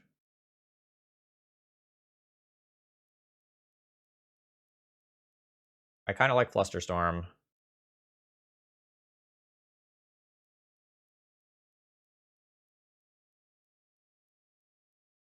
Maybe I do something like, yeah, bring in 2 Flusters.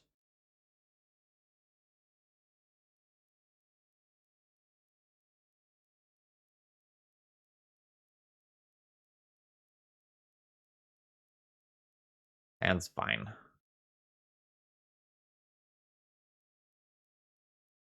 I don't love the Wandering Fumarole in this hand because I want Spell Snare up for turn 2. Okay, but now I have another land drop to hit, so that's okay.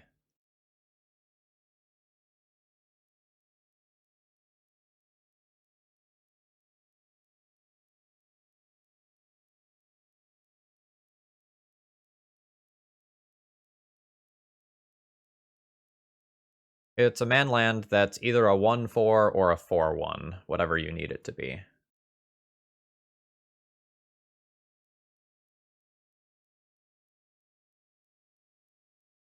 I think I need to be looking at brainstorming at my opponent's end step.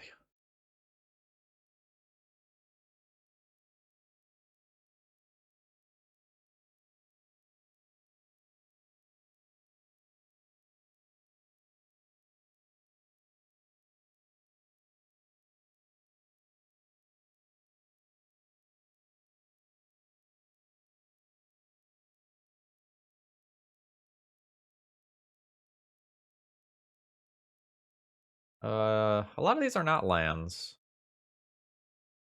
I'm not ready for a Shark Typhoon yet.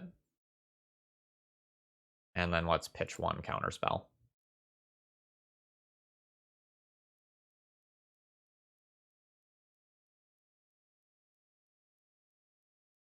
Don't think I'm supposed to expect a Blood Moon from my opponent. I'm just going to grab Volcanic Island.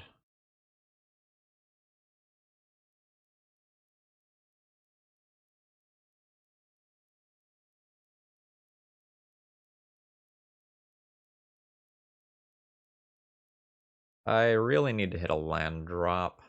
Let's ponder for it. 4 looks.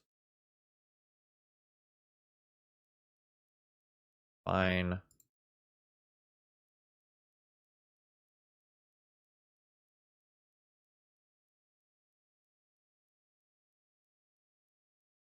I want my opponent to do something. Because I just have counter magic. Alright. That gets spell snared.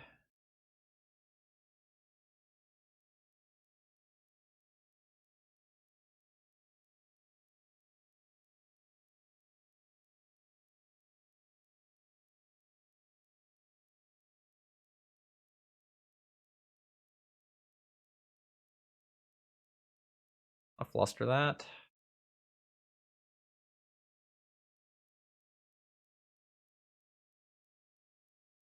I'll fluster that.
Again, I don't quite understand why my opponent wants to fight so hard over this stuff, but okay.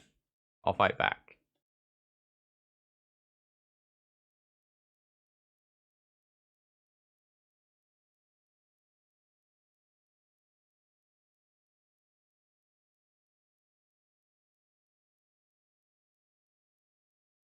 I think we might both be in the situation where we're both sitting on a bunch of nothing.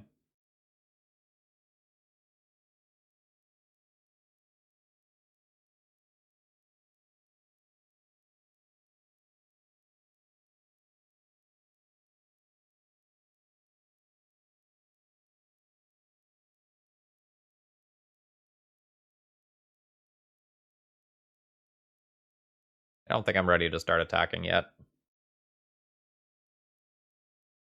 Like, it's just too likely that my opponent has something that kills my Wandering Fumarole.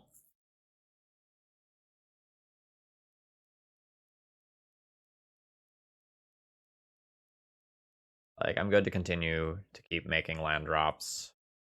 Like, hopefully...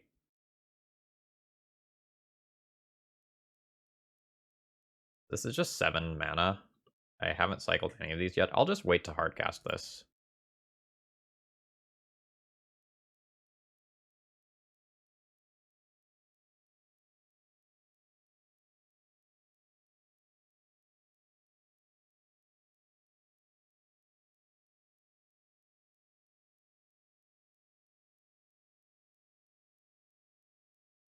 I'll counter it.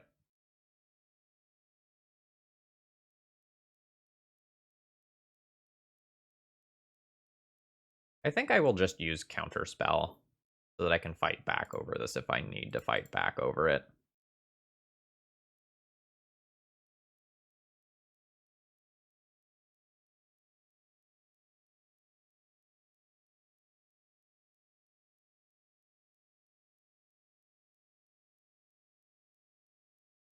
Holy shit.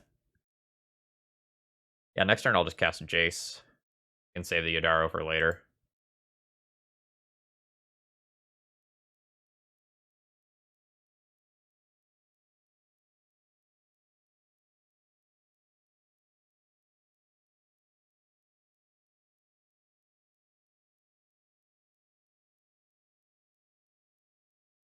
Because of Lightning Bolt specifically, I think I'm just going to Fate Seal the first time.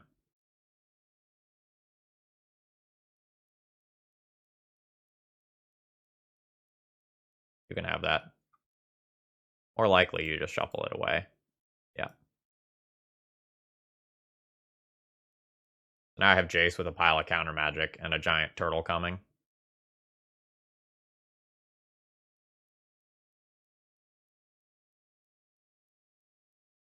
I will counter it.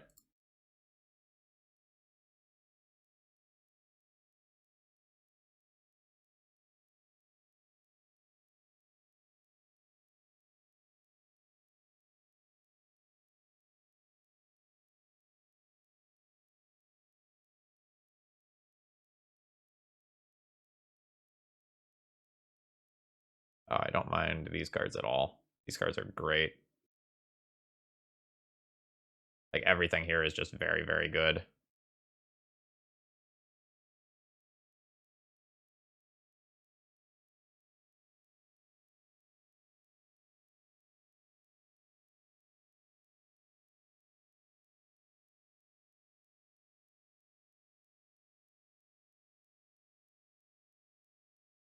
Because my clock is low, I'm going to make this play. Otherwise, I'd play more conservatively.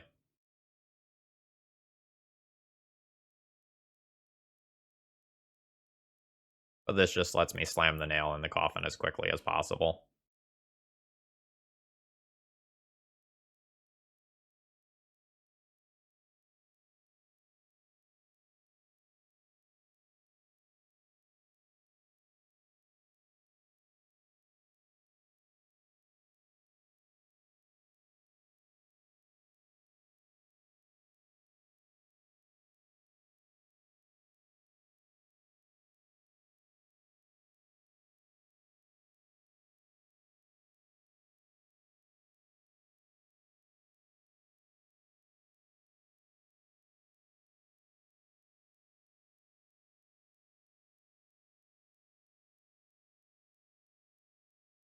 This is a shark, in case it's not clear why I'm doing this.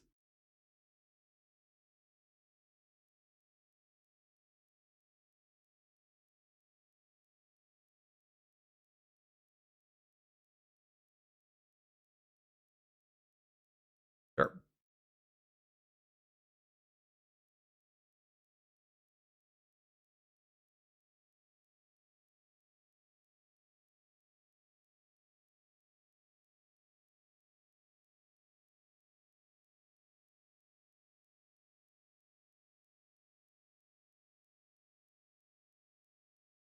Actually, I probably don't have time to fart around with this relic, right? Because I have 3 minutes on clock.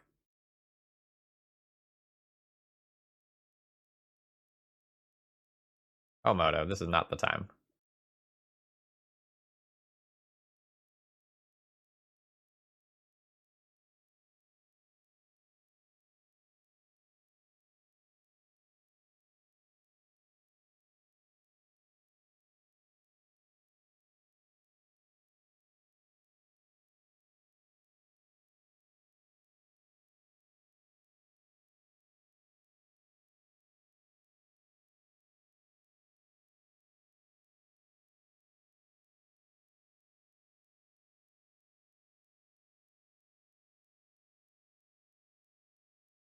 Yeah, this is a game that I would be playing out just so much more patiently if I had another 2 minutes on the clock.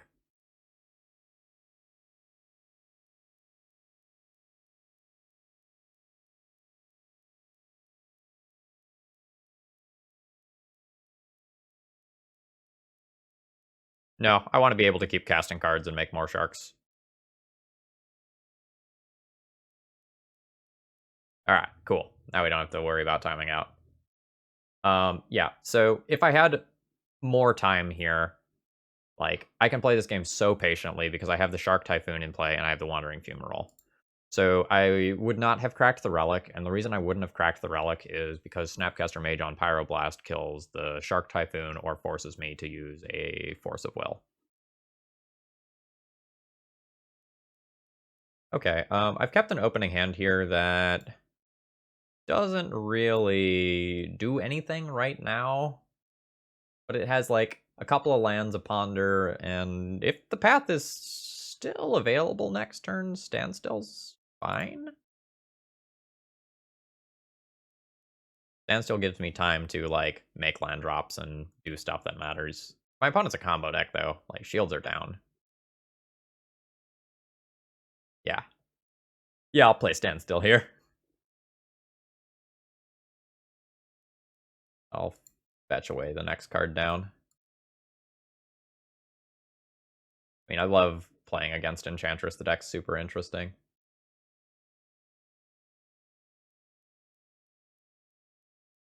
The thing here, though, is that, like, my opponent is going to be better at drawing cards than I am.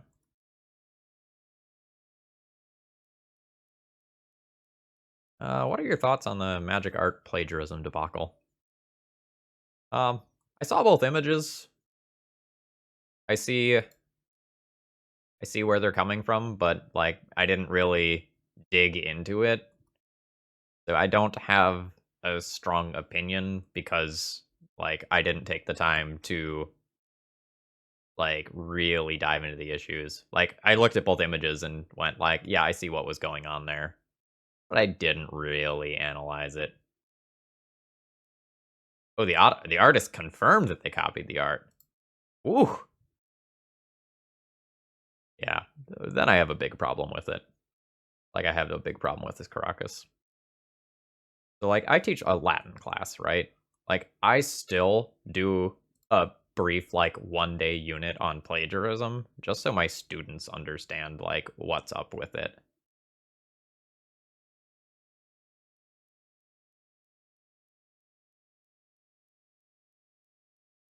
Alright, it's go time.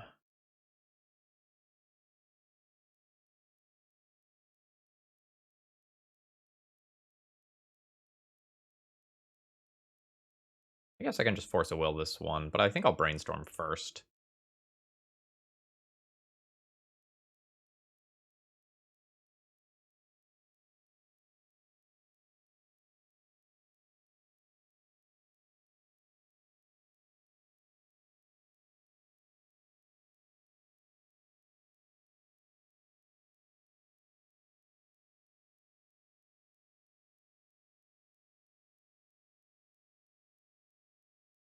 I'm not gonna greed this here and try to predict as well.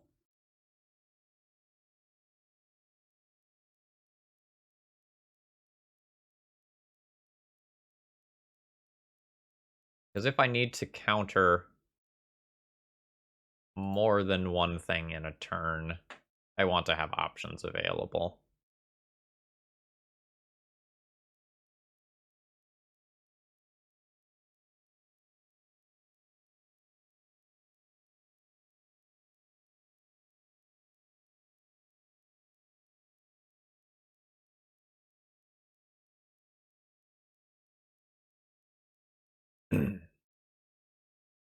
I will counter this. Do I want to brainstorm and try to look for another hard counter? No, I can't really do that. Oh, maybe I could have greeted with predict. I guess I can still greed with predict.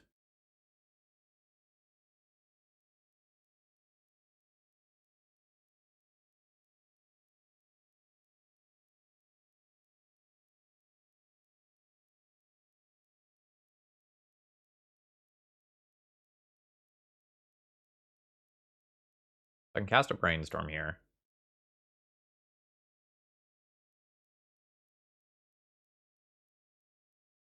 Good God. All right, let's get rid of my Scalding Tarn.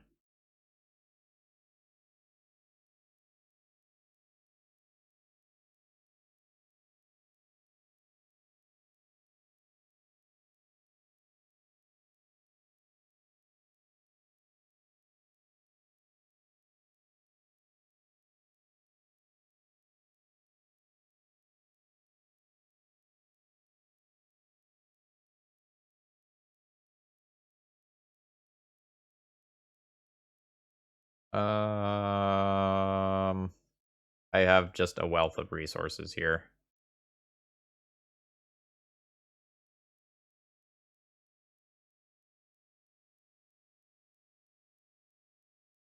Good God.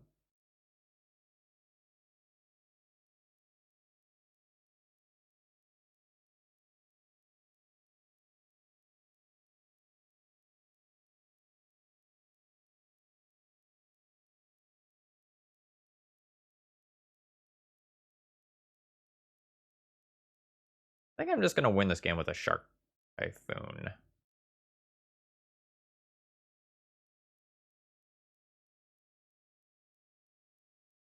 Cycle it. Make a 4/4.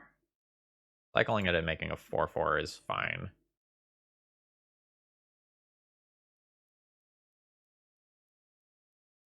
One short of hard casting Yidaro as well.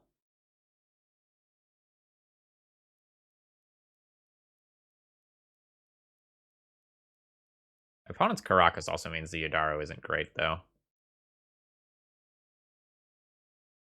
But I can counter this one. I don't need to counter that one. I can just Lightning Bolt that.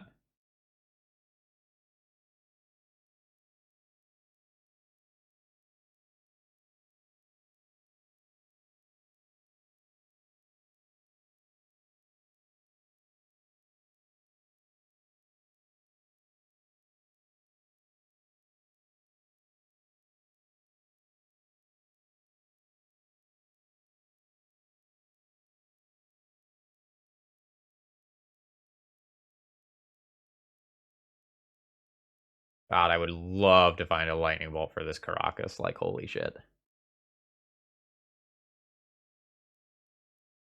Oh, I can cycle Shark Typhoon and kill it. That's dope. Alright, you get a Miri's Guile. That card's very good. But I don't want to give up 2 cards for it.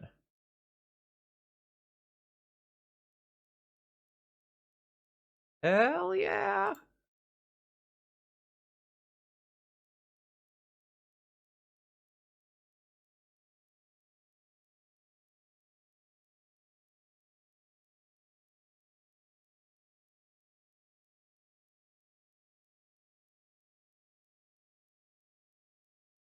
I mean, I'm really happy that the artist just, like, owned up to it and was like, yeah, I did that, rather than, like, I didn't plagiarize it.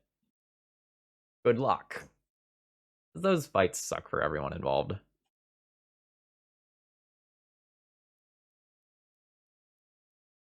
I couldn't have lucked out more that my opponent, like, played in a way that got me to kill their Caracas.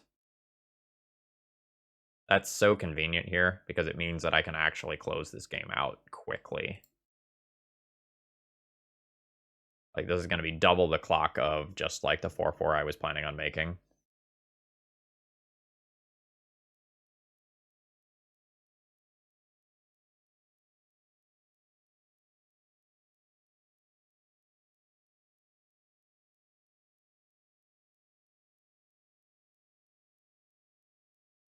The hope is that I don't actually have to use a counterspell this turn.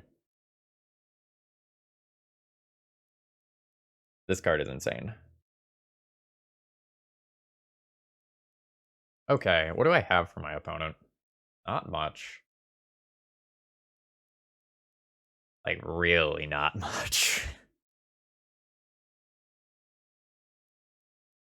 um...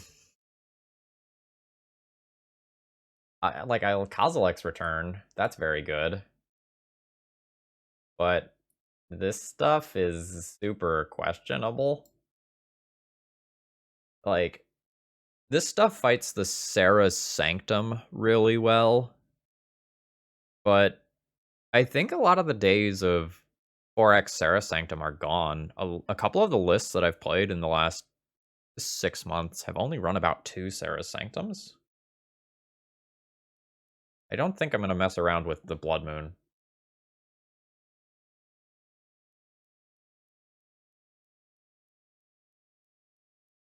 I don't actually answer enchantments very well, huh? I can bounce them with Brazen Borrower. Hmm.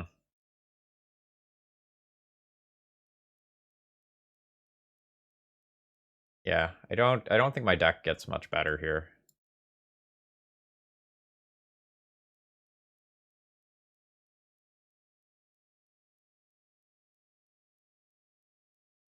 All right. So my opponent is gonna get like Carpet of Flowers or Chokes or something. And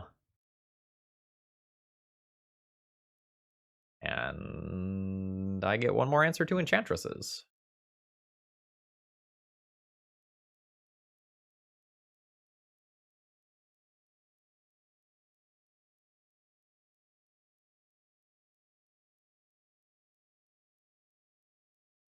Narset is very good. Very, very good. I'm super happy to have that in my opener. I will be keeping this hand. The hope here is that I can play Wandering Fumarole on one safely.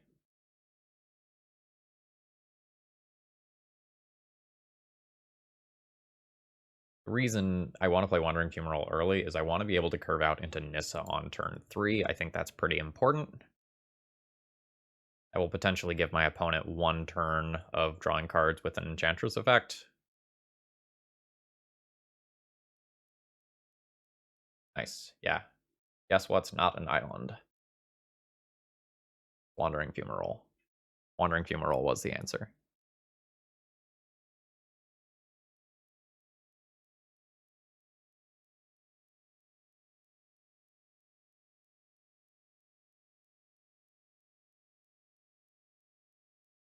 Oh, no, I really need to be able to snare an Enchantress, I suppose. Oh, that's awkward. All right. Yeah.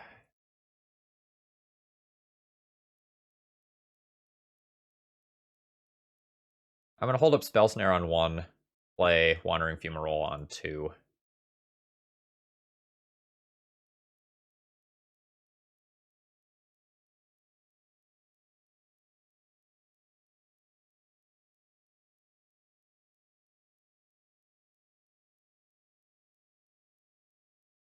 Yep, I mean, I'm gonna go for non-basics here. Is that true? That's true.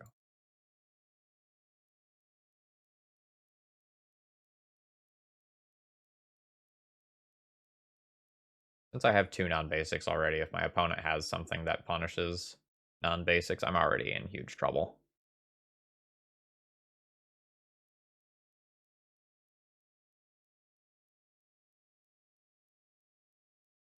All right, I don't want us like ripping on artists in the chat.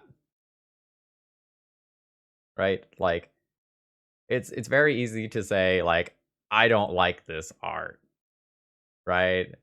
But I don't really like it when we're like that art looks like shit. Fuck that artist.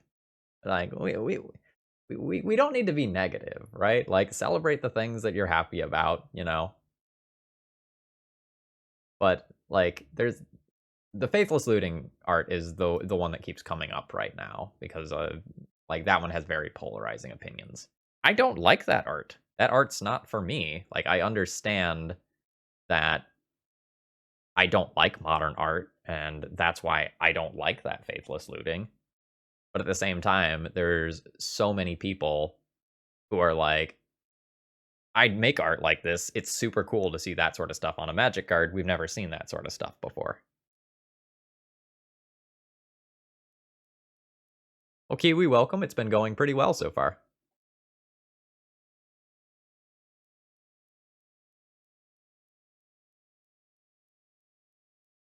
All right. Well, that one resolves. But then we have Narset, so it's okay.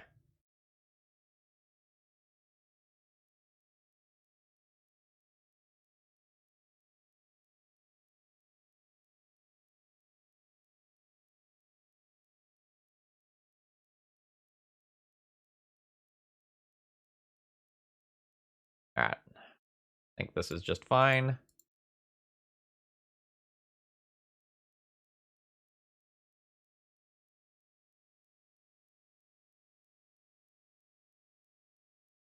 For Mario, it's been working better than I expected. But, like, the games are slow.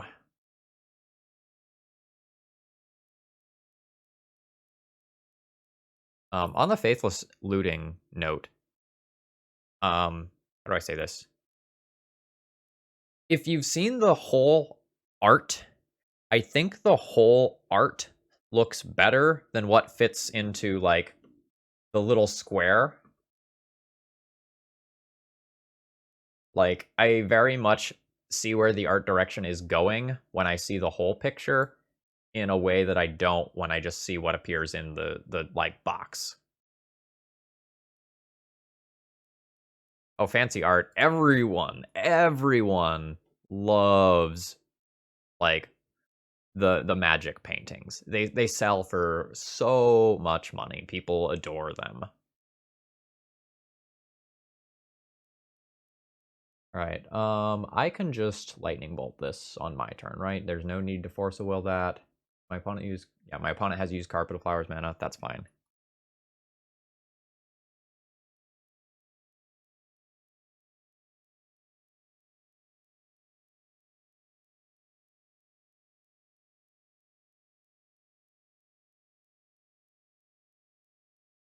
This is also fine. But we do probably need to try to keep a Force of Will available for the rest of the game for Helm.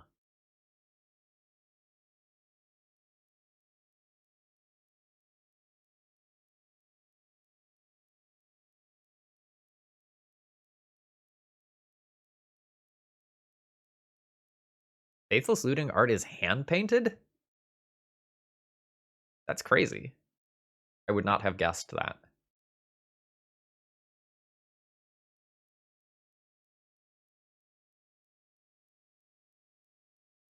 Hardcast Yidaro? Hold up. I have 3 lands.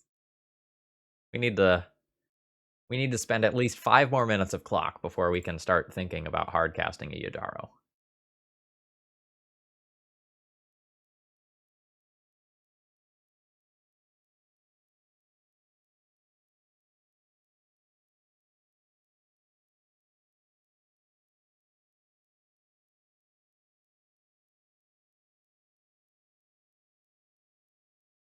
I guess I should have minus Narset before doing that, but I'm about 99% sure that Destiny Spinner is eating a bolt here.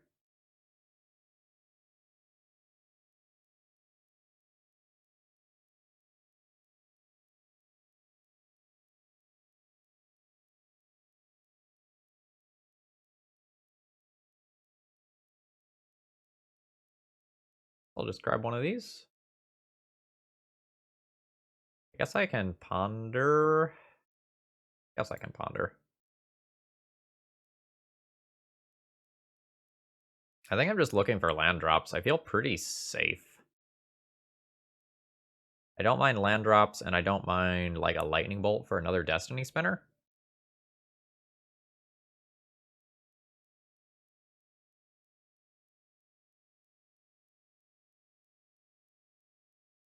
Supply. Yeah, so I'm a classicist by training, which means I'm into like Greek and Roman stuff. And when I look at Greek and Roman stuff or Renaissance paintings, like based on their themes and tropes, like I can sit there and I can tell you a story behind that painting, and I can engage with that work, and I just like get it. And then with modern art, every time I look at like every time I go to like a modern art museum and I wander around, I look at it and I go, "That's weird," and I walk up to the plaque on the wall, and then it's like, this piece is a response to the post period, and it is a rejection of the norms of the art styles of that time. I'm just like, okay, I don't get it, but that's all right.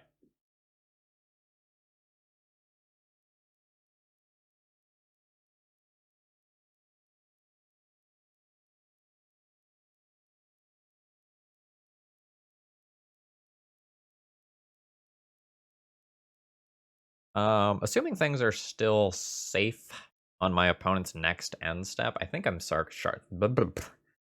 cycling Shark Typhoon.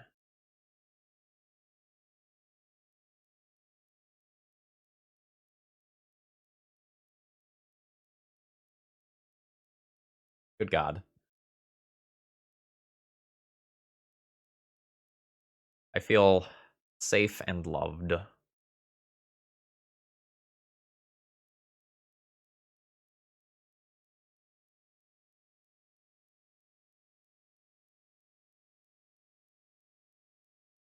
I don't I don't know that I want more ways to cheat planeswalkers into play, Crimson.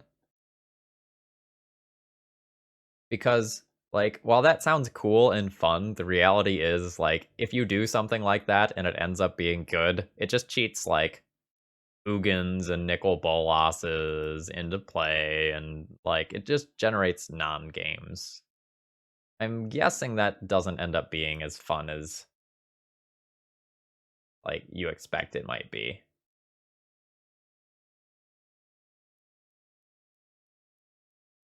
Like I've played a good amount of the Super Friends decks in standard formats.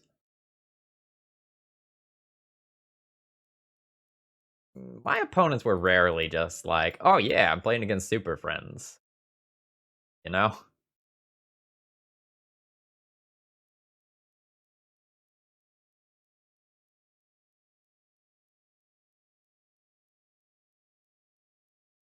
6.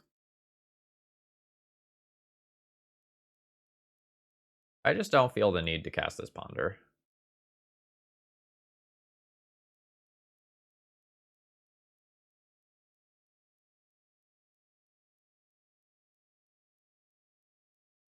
I think it's really hard to design the like cheat stuff into play stuff well, just in terms of game mechanics.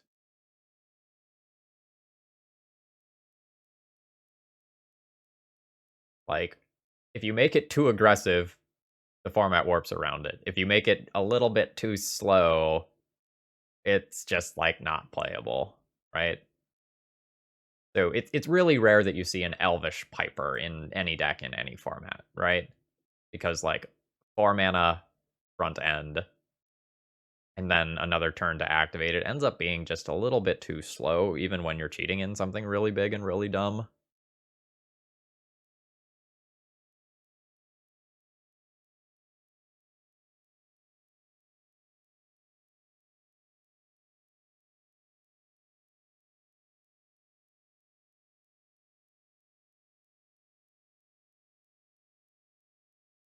I have 2 counter spells available if I tap out for Yidaro. I think that's fine.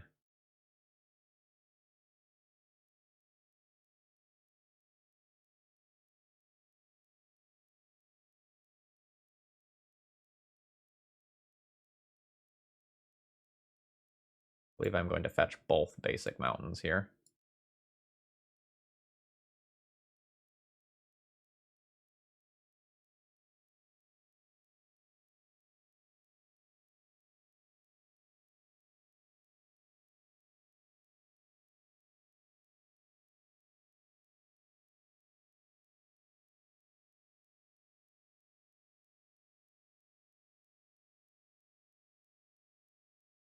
I think it's just very difficult for my opponent to cast 2 must answer spells that I can't answer with like a Force of Will and a Force of Negation.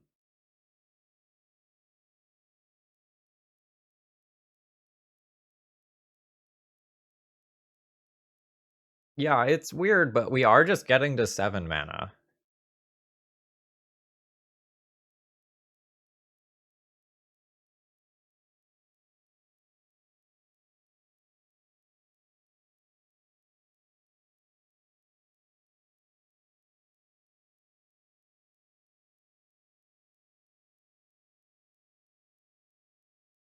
This is the difference.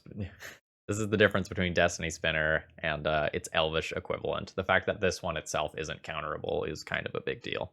Destiny Spinner is still a very good card, but Allosaurus Shepherd is just insane. I'm playing against a Yorion deck, and I don't have any colored mana. I don't think that's acceptable. This is fine.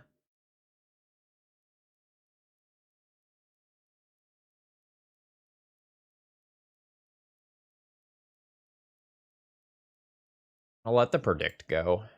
Because we could just be playing against Yorion Death and Taxes, in which case I am not going to have time to set that up.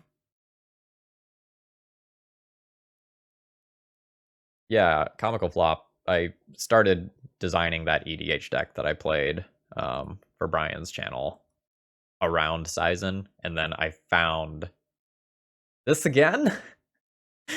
No. Uh, and then I found Rankle part of the way through.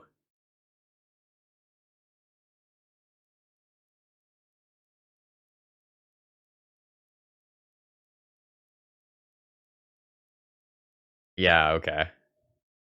Um, there's probably a post about like why all that happened that you can read somewhere. I don't know exactly where that thing would be, but it's around if you want to kind of get the background on why they did the things that they did.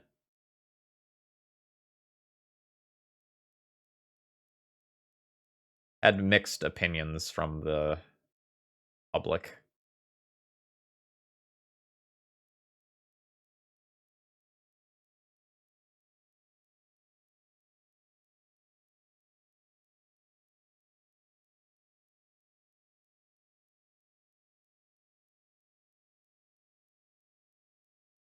I don't want a second Brazen Borrower.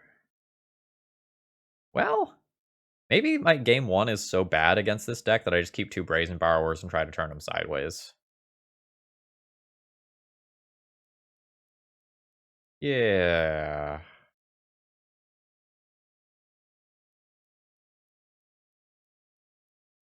Yeah, okay, I'll hold up Is It Charm this turn.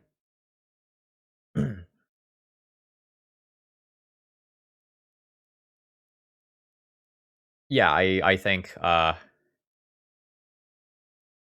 not having the Invoke Prejudice around like that one good call.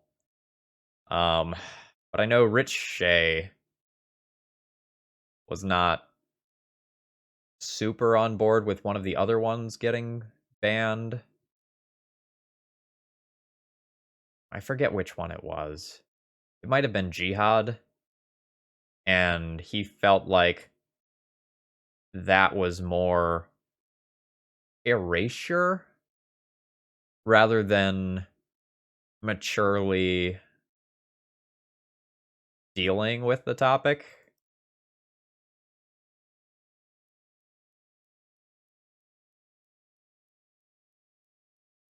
Like he felt like one of the few cards that represented one of his cultures was like being taken out of the game, and he felt kind of sad about that.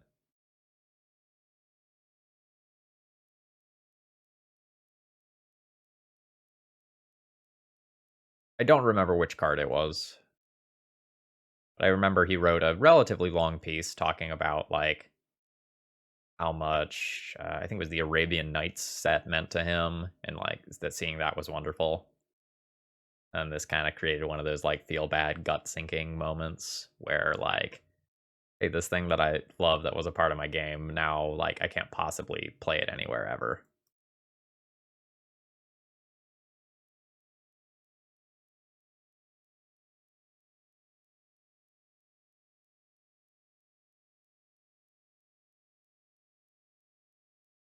Yeah, W Mag, that's the sort of thing that a lot of people said that like it's cool that they're starting to talk about things, but that maybe the way that they've responded to some of the criticism from their past is not the best.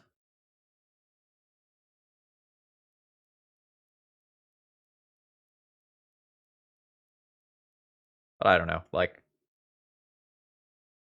I'm a 30 something white guy, right? Like don't ask me the racial questions. Like I can give you my opinion like as someone who is trying to be,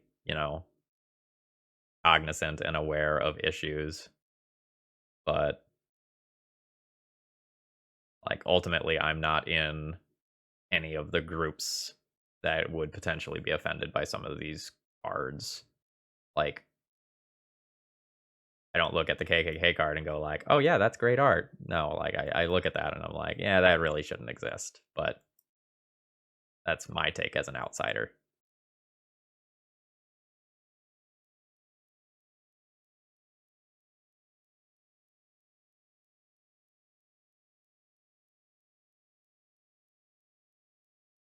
Like the same sort of thing is popping up with some of the cards with Asian themes and images from the most recent set. I'm not a lore person here, so I don't actually know the names of the cards. I want to say it's like Killian. A lot of people have been really unhappy with his story because it's like, oh, Asian guy is disappointment to his parents, and like that's a story arc. But like, is that in poor taste? Is that actually a problem? Is that racism? Don't get your answers from me. I don't know if I'm supposed to play a standstill. Like, I have the better clock here.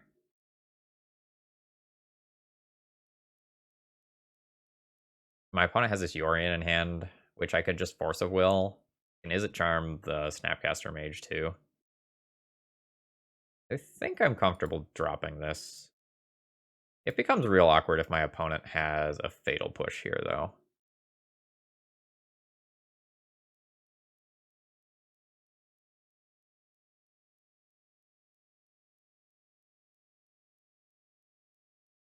Double down? I'll double down now.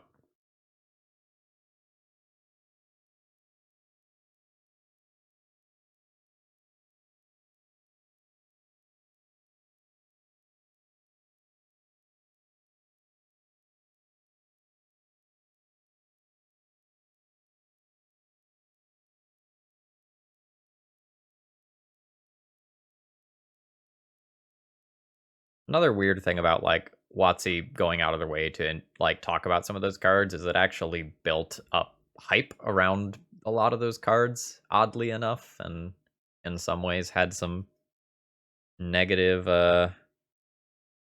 repercussions that they maybe didn't intend. Like, I believe Invoke Prejudice just spiked after it got banned.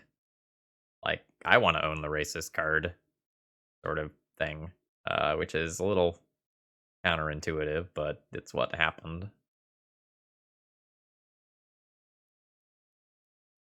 I can fight over a Yorian with Force of Will, and I have Force of Negation to continue fighting as well.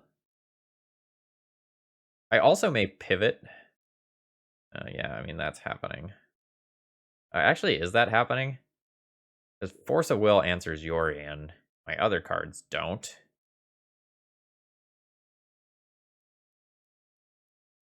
Yeah, this may be a time where, like, answering Yorian is so important that I Force of Negation this.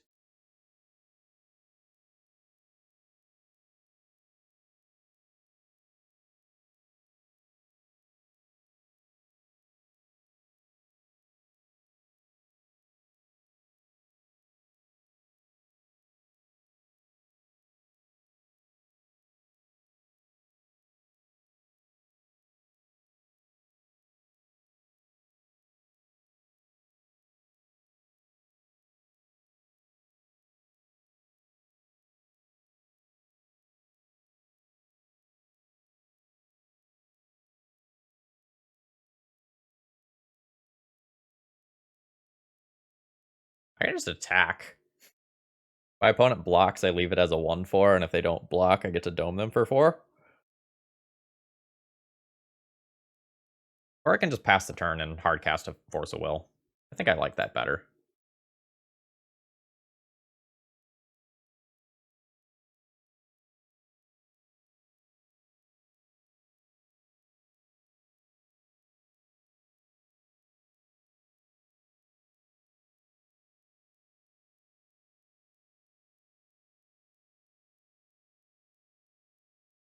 All right, no Force of Negation here, so that happens.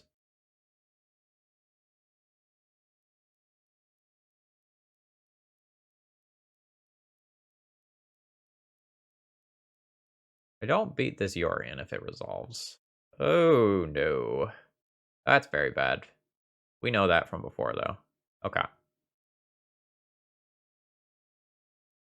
Bachelor of Ages. I don't know how many nerd stores you go into, but like when you go into like some comic book shop or something like that, there's just like fucking walls of Funko Pops. They are like the Beanie Babies of this generation.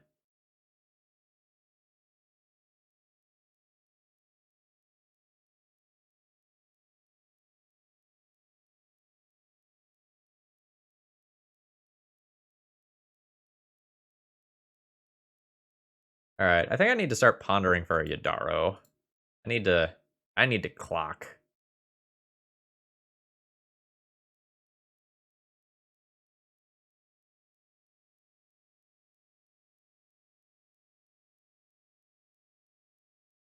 Nope.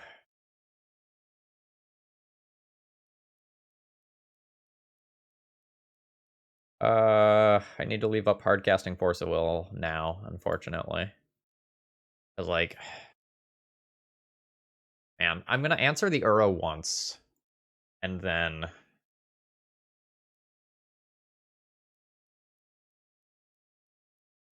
my opponent will be able to do it again because they still have 2 fetch lands in play. Uh,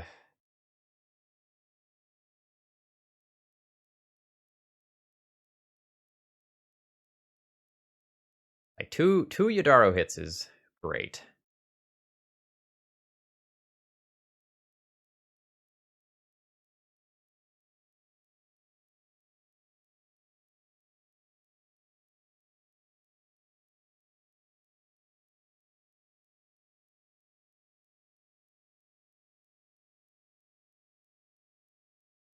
All right.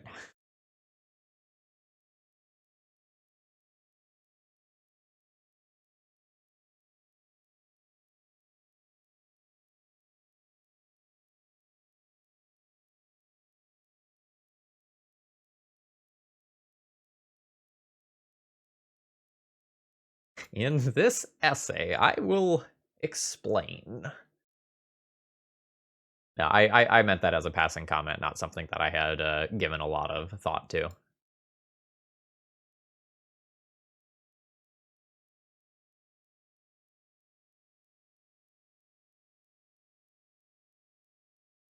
Oh, fuck. No! How am I supposed to beat these decks?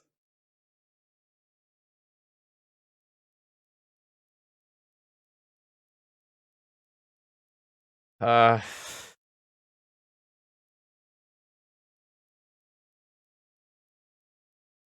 Well...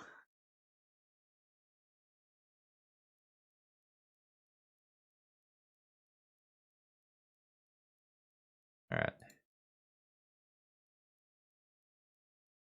Prismatic Vista is on top of my library.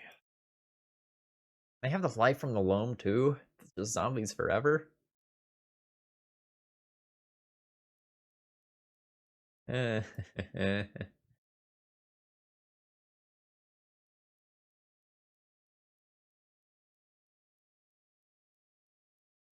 I...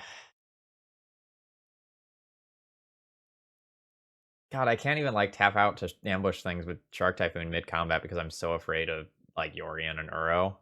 I really need to... I don't know, maybe I need to take this value.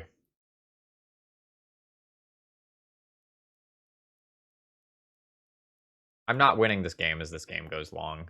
Maybe I just need to just take my value here.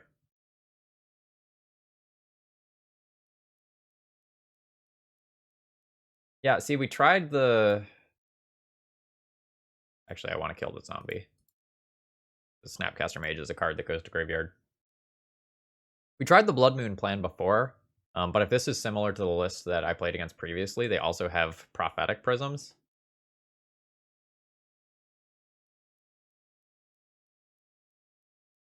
I don't beat this card either.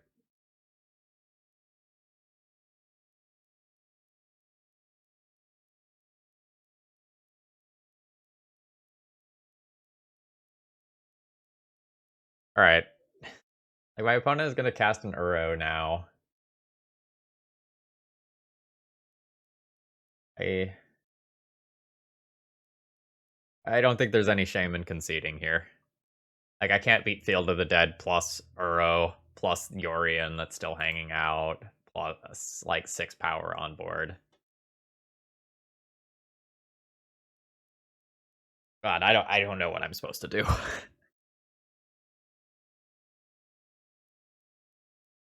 uh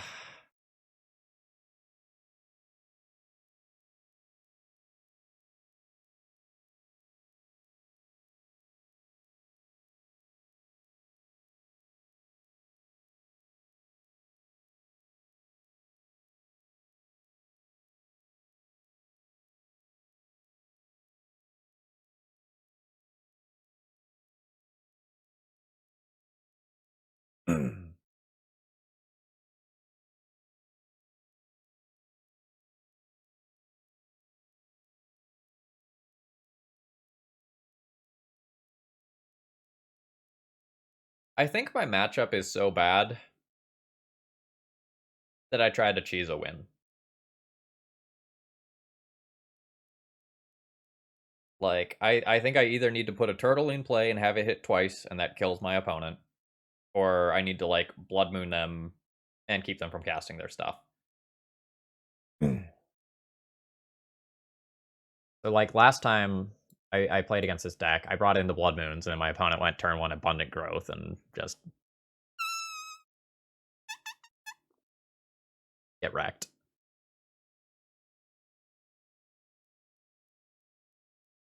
I think I'm going to try to board in, like, this stuff. Is it Charm felt bad? I think I need to go down on this sort of stuff if I'm bringing in the Blood Moons.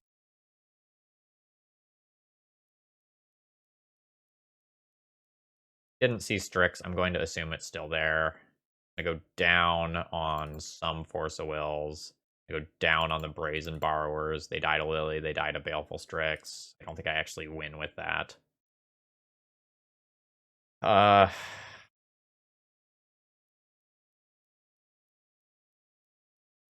eh, eh. Flusterstorm is still fine. Raucous is fine. Try something like this. I just... These Uro decks are so hard.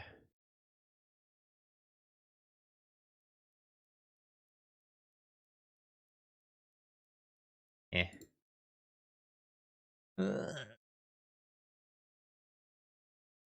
Keep. We'll put back one Blood Moon.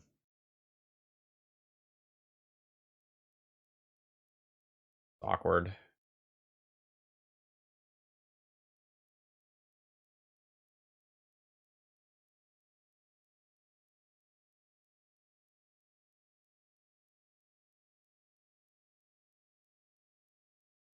Oh god, yeah. Like, there was this Yorion that was just threatening the whole time.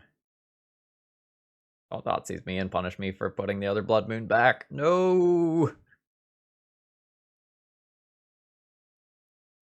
GG. Well played.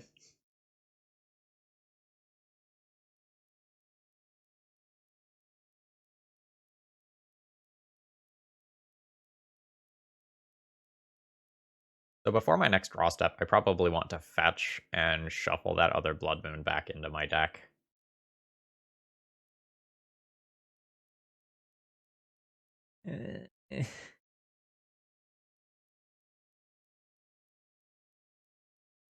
Maybe not now. Uh,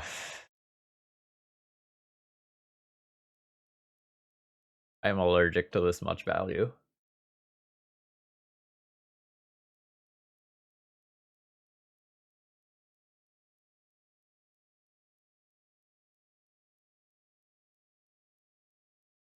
Well,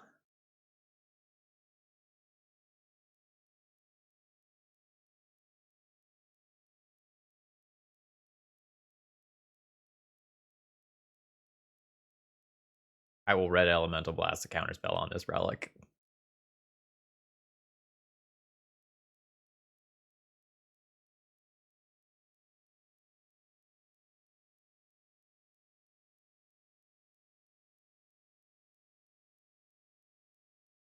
Hold up, why did a bunch of cards? Why did my opponent just mill cards? Am I missing something? Oh, they dredged Life from the Loam in there. Okay. I'm doing quite well. I'm just starting up my spring break. I'm not quite to the point where it feels like spring break yet.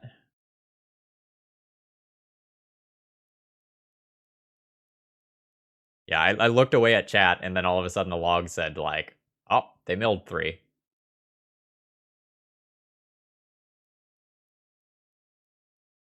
Since I'm so resource light, that has to just hit play.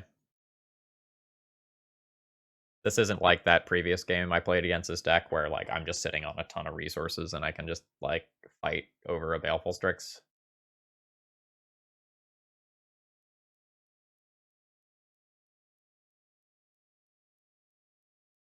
Oh. Now I can start doing serious chip damage on their graveyard. For Yidaro, I think I'm going to keep making land drops. It also just helps me to play around soft permission like Flusterstorm.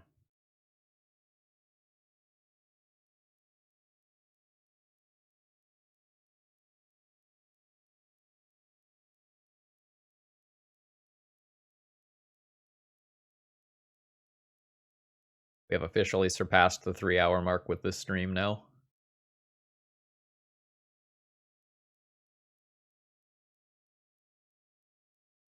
This deck does win very slowly. Like, I would be a little nervous about playing this deck in a paper tournament for that reason. No, I don't mind this. Like, the deck's been super fun. Like, Yidaro has done cool shit. I'm good with it. No, I don't think I'm ready for this brainstorm yet.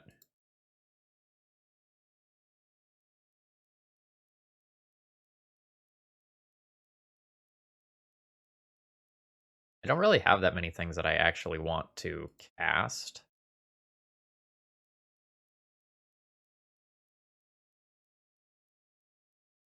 Like, I want to get my opponent's graveyard down to no cards, and then I'll crack one of the relics. I want to have Red Elemental Blast around still to counter Yorion, because, like, answering this thing is super important. It represents at least 2 cards right now.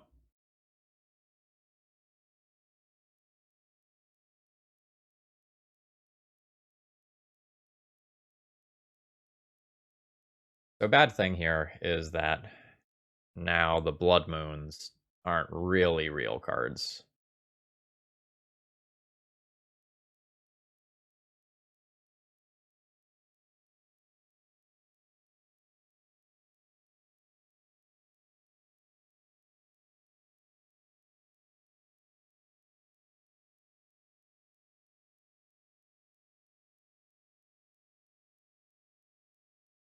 So I can let this Misty trigger resolve. Or no, the Misty's already in there.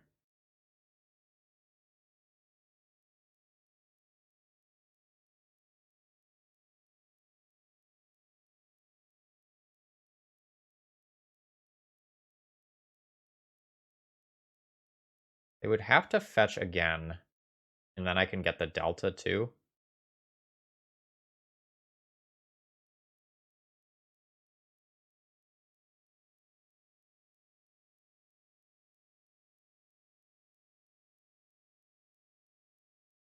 Okay, so now here is where I eat the graveyard.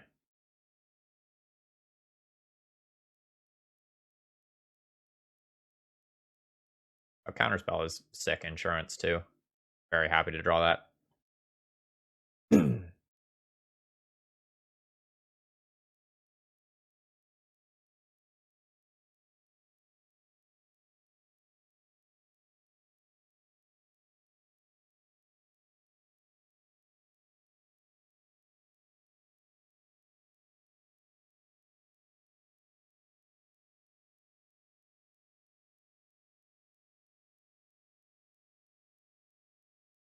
Yeah, I love when my opponent is just attacking me with a Baleful Strix. I'm good with that.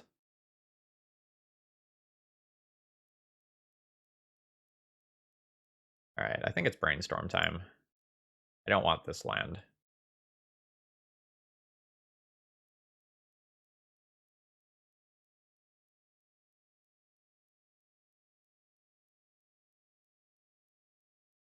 Or these lands, for that matter.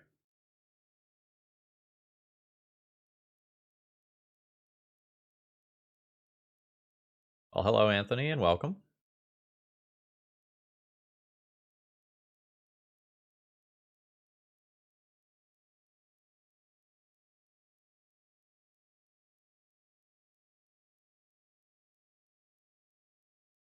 No, let's do this now.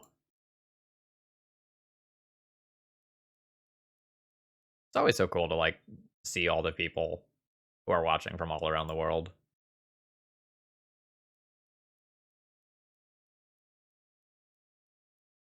Just cozy, you know? It's like, oh, hey, I'm in Germany. What's up?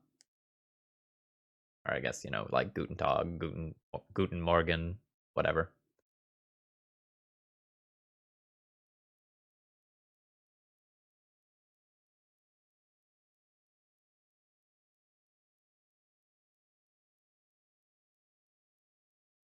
Like, if you would have told me, 5 years ago that, like, I would be streaming a card game, making money doing it, and people from all around the world would watch me, I would have said, like, get out of here. That's crazy. But here we are. Yeah, Anthony, I think there's a lot of really good new removal options for Legacy.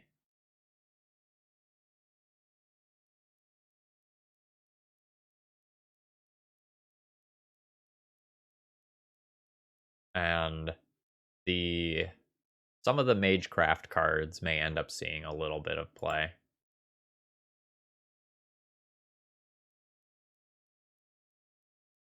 Like, when you can shove a whole bunch of, Sprite Dragon, Monastery Mentor esque cards into the same deck and get a whole bunch of redundancy, I wonder what you can do with that. That's not even counting, like, the combo sorts of approaches you can take to the deck building either.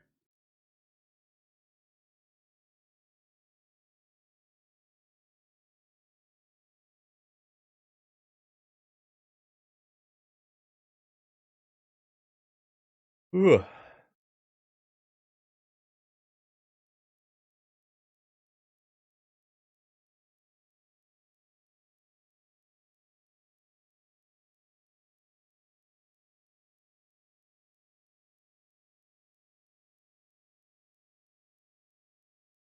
All right. Do I want to play Blood Moon?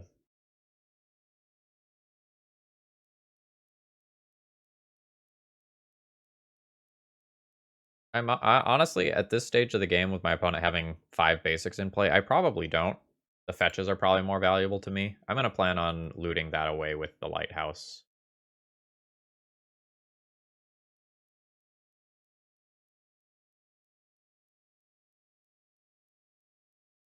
Oh, there is Field of the Dead to think about. You're right.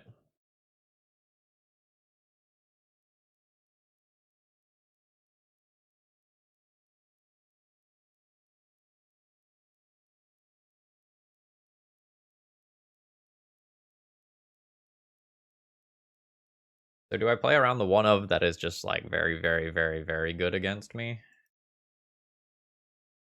Or do I loot and try to find other ways to just, like, progress my actual game plan?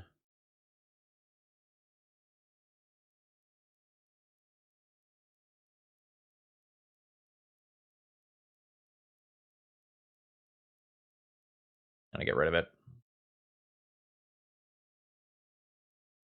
Without Life from the Loam being a thing, maybe I can land 7 for Yidaro.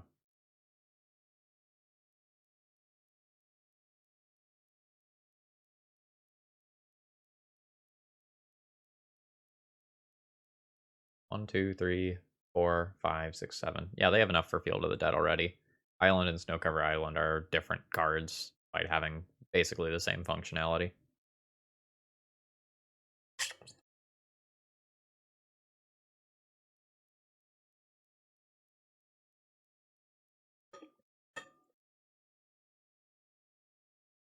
Hello, Dirtle Turtle. Put that on top of my deck so it can't be taken by discard. I don't know that I want to like cast it into my opponent's bajillion D cards.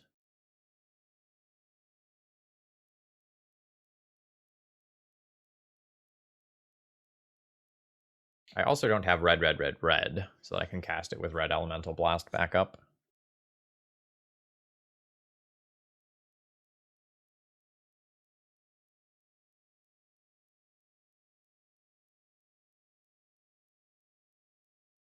This is a weird game.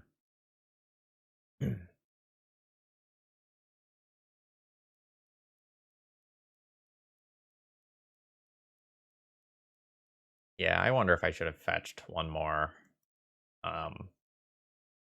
basic at some, or not, one more non-basic or a basic mountain at some point so I could have red. Maybe I just messed up in that regard.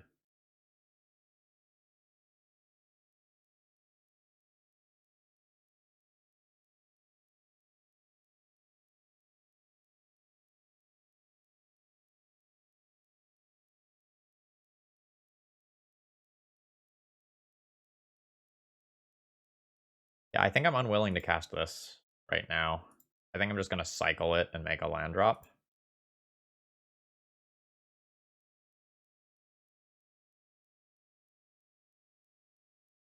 Oh, oh, right, this shuffles, so I'm not guaranteed to get the land that's below it. Oh, but I found another land. All right. Take your time, right? The flavor text of the day.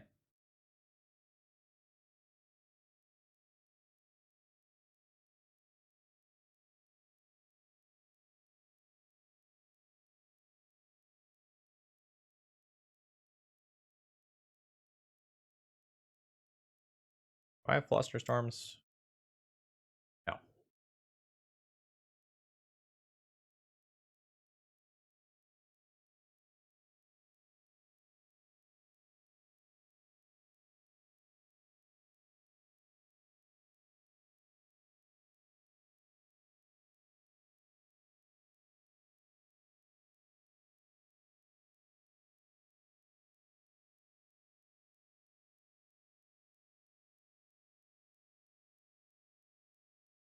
I can win this game. We might actually win this whole match on timeout.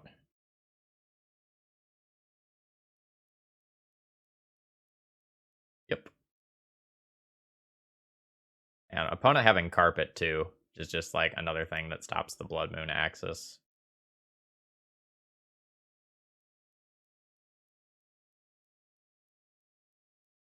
That's rough.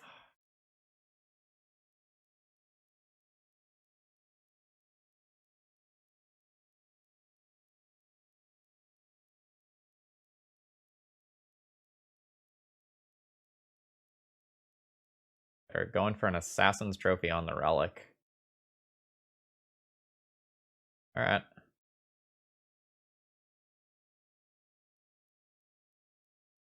Well, everyone knew, like, when Yorion didn't get caught up in the banning, that it would be one of the better things to potentially be doing in Legacy.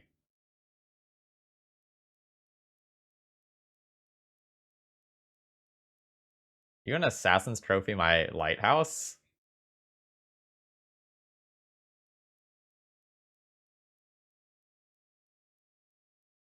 They value that Lighthouse more highly than I do.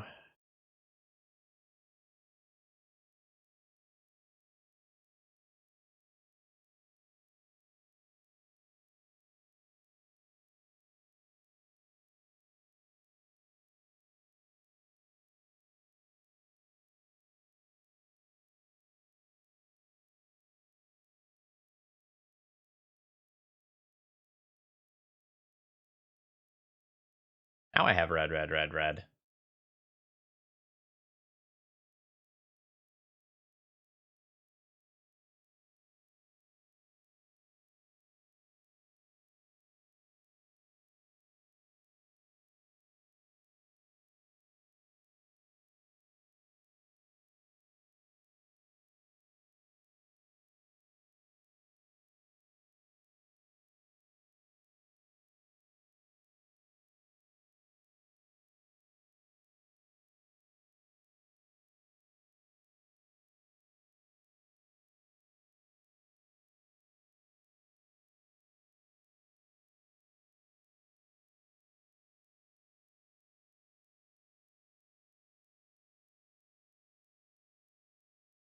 They might not have realized it has trample, right? Like, this is not a legacy card that most people know.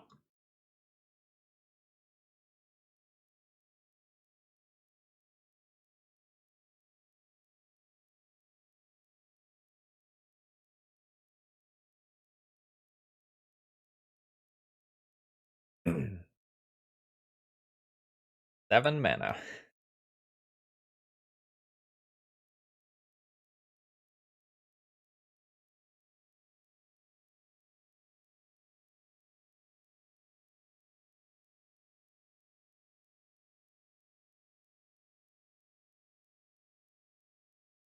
We know that my opponent has Euro and Yorian. Or at least we highly suspect that. I get to try to counter one of those this turn. And then answer them next turn.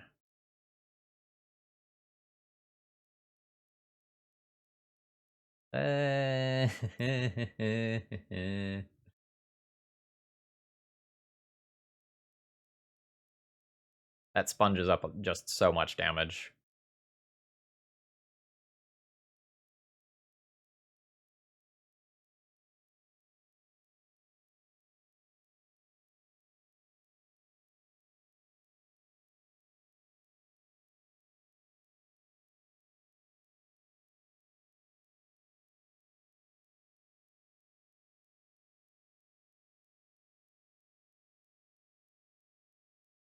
Oh? Really? Is there another Field of the Dead? Are there two?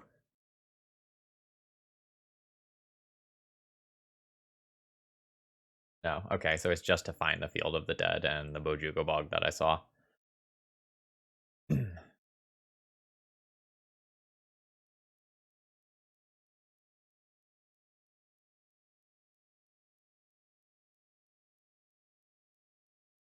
Oh. Alright. My opponent gets a sick amount of value here.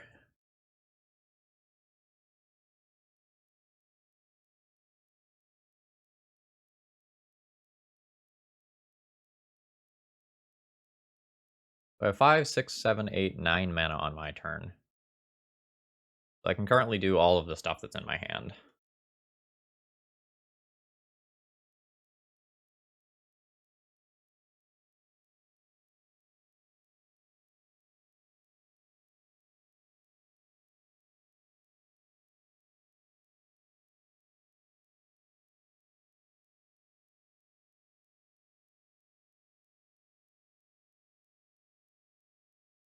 Creature type is dinosaur. Okay, it is a dinosaur turtle.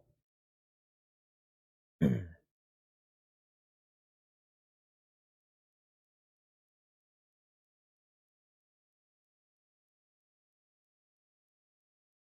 am I doing with my life? Like, bouncing Plague Engineer? Hoping my opponent blocks with the whole squad? Then Red Elemental Blast Yorian? Lose to Uro?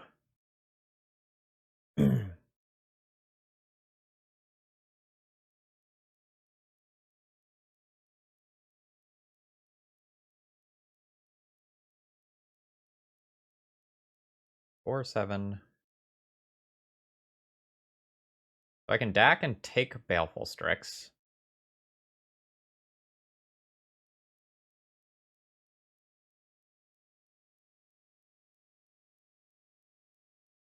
Okay. Alright, I've got lines.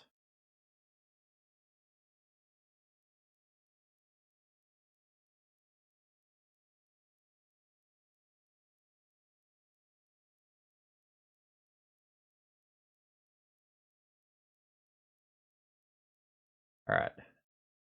Gain control of target artifact. Baleful Strix. Bounce target critter.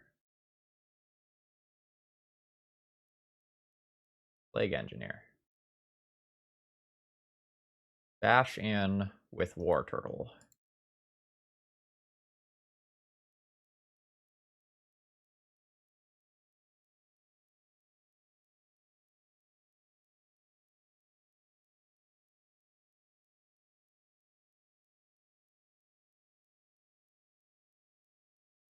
Nice.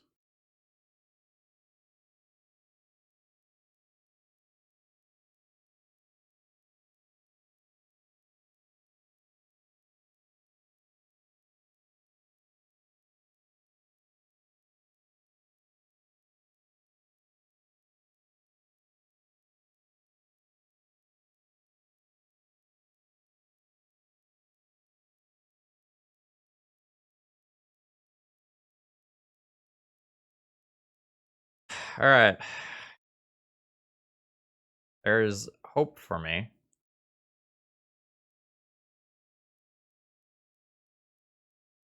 I would not like to discard 2 cards at random, but you're not giving me much choice about it.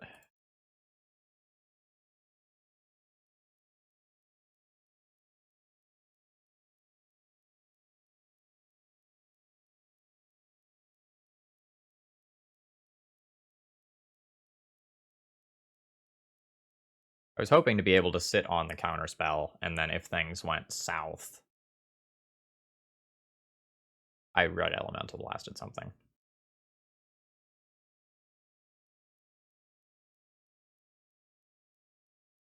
Now I'm going to lose my Jace. My opponent's going to have an Uro.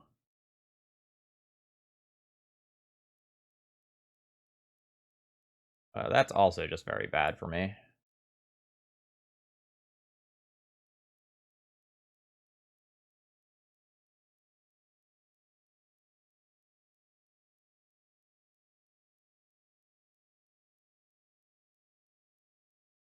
Oh, hold on. My opponent has tapped in a way that doesn't let them get back the Uro this turn. They have blue, blue, green, but not green, green.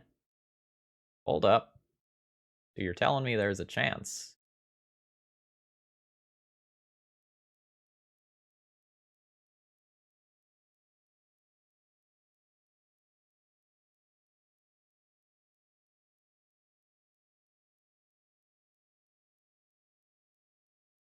I can animate Wandering Fumarole and attack in with both my creatures.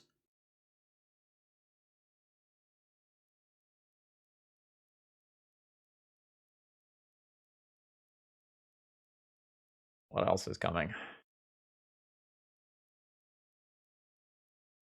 Oh, it's just a Cling to Dust. That's fine. It's obviously good.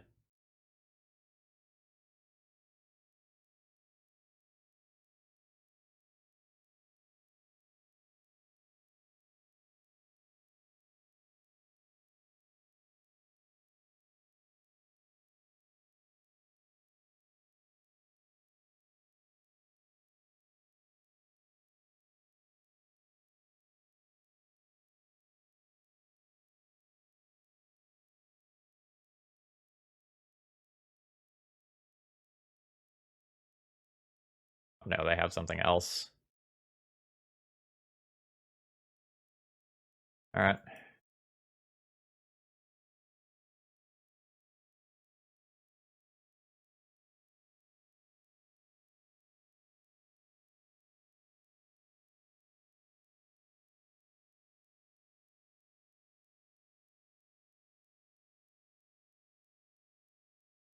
Oh no, please block with the Leovold.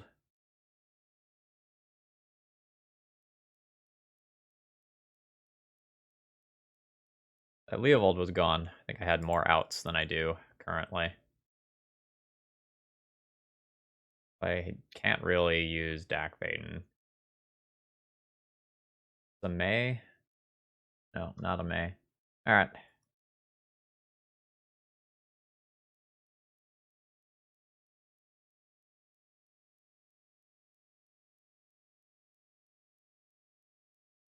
So is this in their deck purely to mill themselves for Uro? I don't know about that.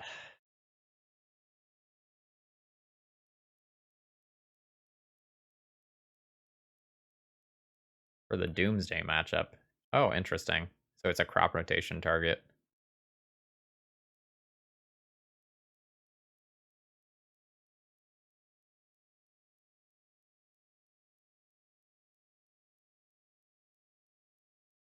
I need to spike another turtle.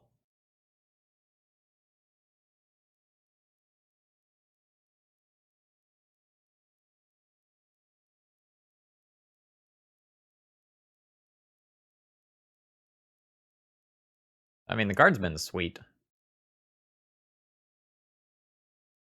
So my opponent is looping Uros.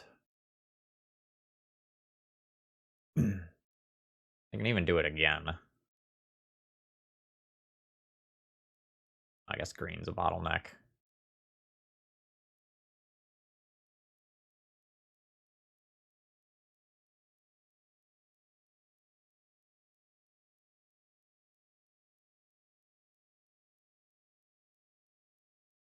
Oh, right, I'm just dead on board to the Uro now. I'm at 6 life. Alright. GG's, opponent. GG's. Yeah, like, that was a lot of fun. Like, that was an enjoyable match of Magic to play. Alright. I'm not gonna lie, I'm very hungry, so super brief debrief. Generally speaking, Yidaro was better than I expected it to be by a very significant margin. I did not like Predict. I did not like Is It Charm. I ended up boarding those cards out a lot, or they didn't really do necessarily what I wanted them to do. I think you have enough, like, not card advantage, but I think you see enough cards between your cantrips, like the Jaces, the Shark Typhoons, and the Yidaros cycling that you don't necessarily need the Predict.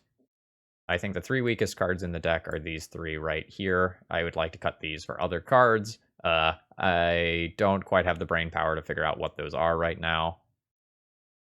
The big thing that I think needs work is that I think the deck is soft to Uro decks. The Relics and the Caracas are potentially nice ways to combat that.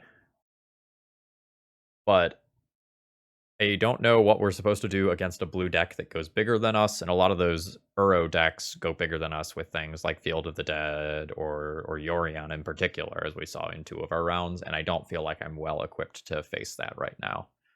The deck had a fine performance, but like we lost our 2 rounds to the same thing, and it was like very clear that we weren't quite in the same league as that deck. So this was a fine deck. Like I'd play a Standstill deck again for sure, but like I felt like Uro was better Standstill. Like Uro was giving Standstill levels of card advantage while also being a finisher. So I don't know. All right, I'm gonna go ahead and call it here for today. It is past lunchtime. For those of you watching on the YouTube end, if you made it this far, please consider, leaving me a like or a comment. That sort of stuff helps out with the algorithm and means more to me than you know. And if you're really enjoying my content, please consider doing something else to support it. Have a great rest of the day, folks.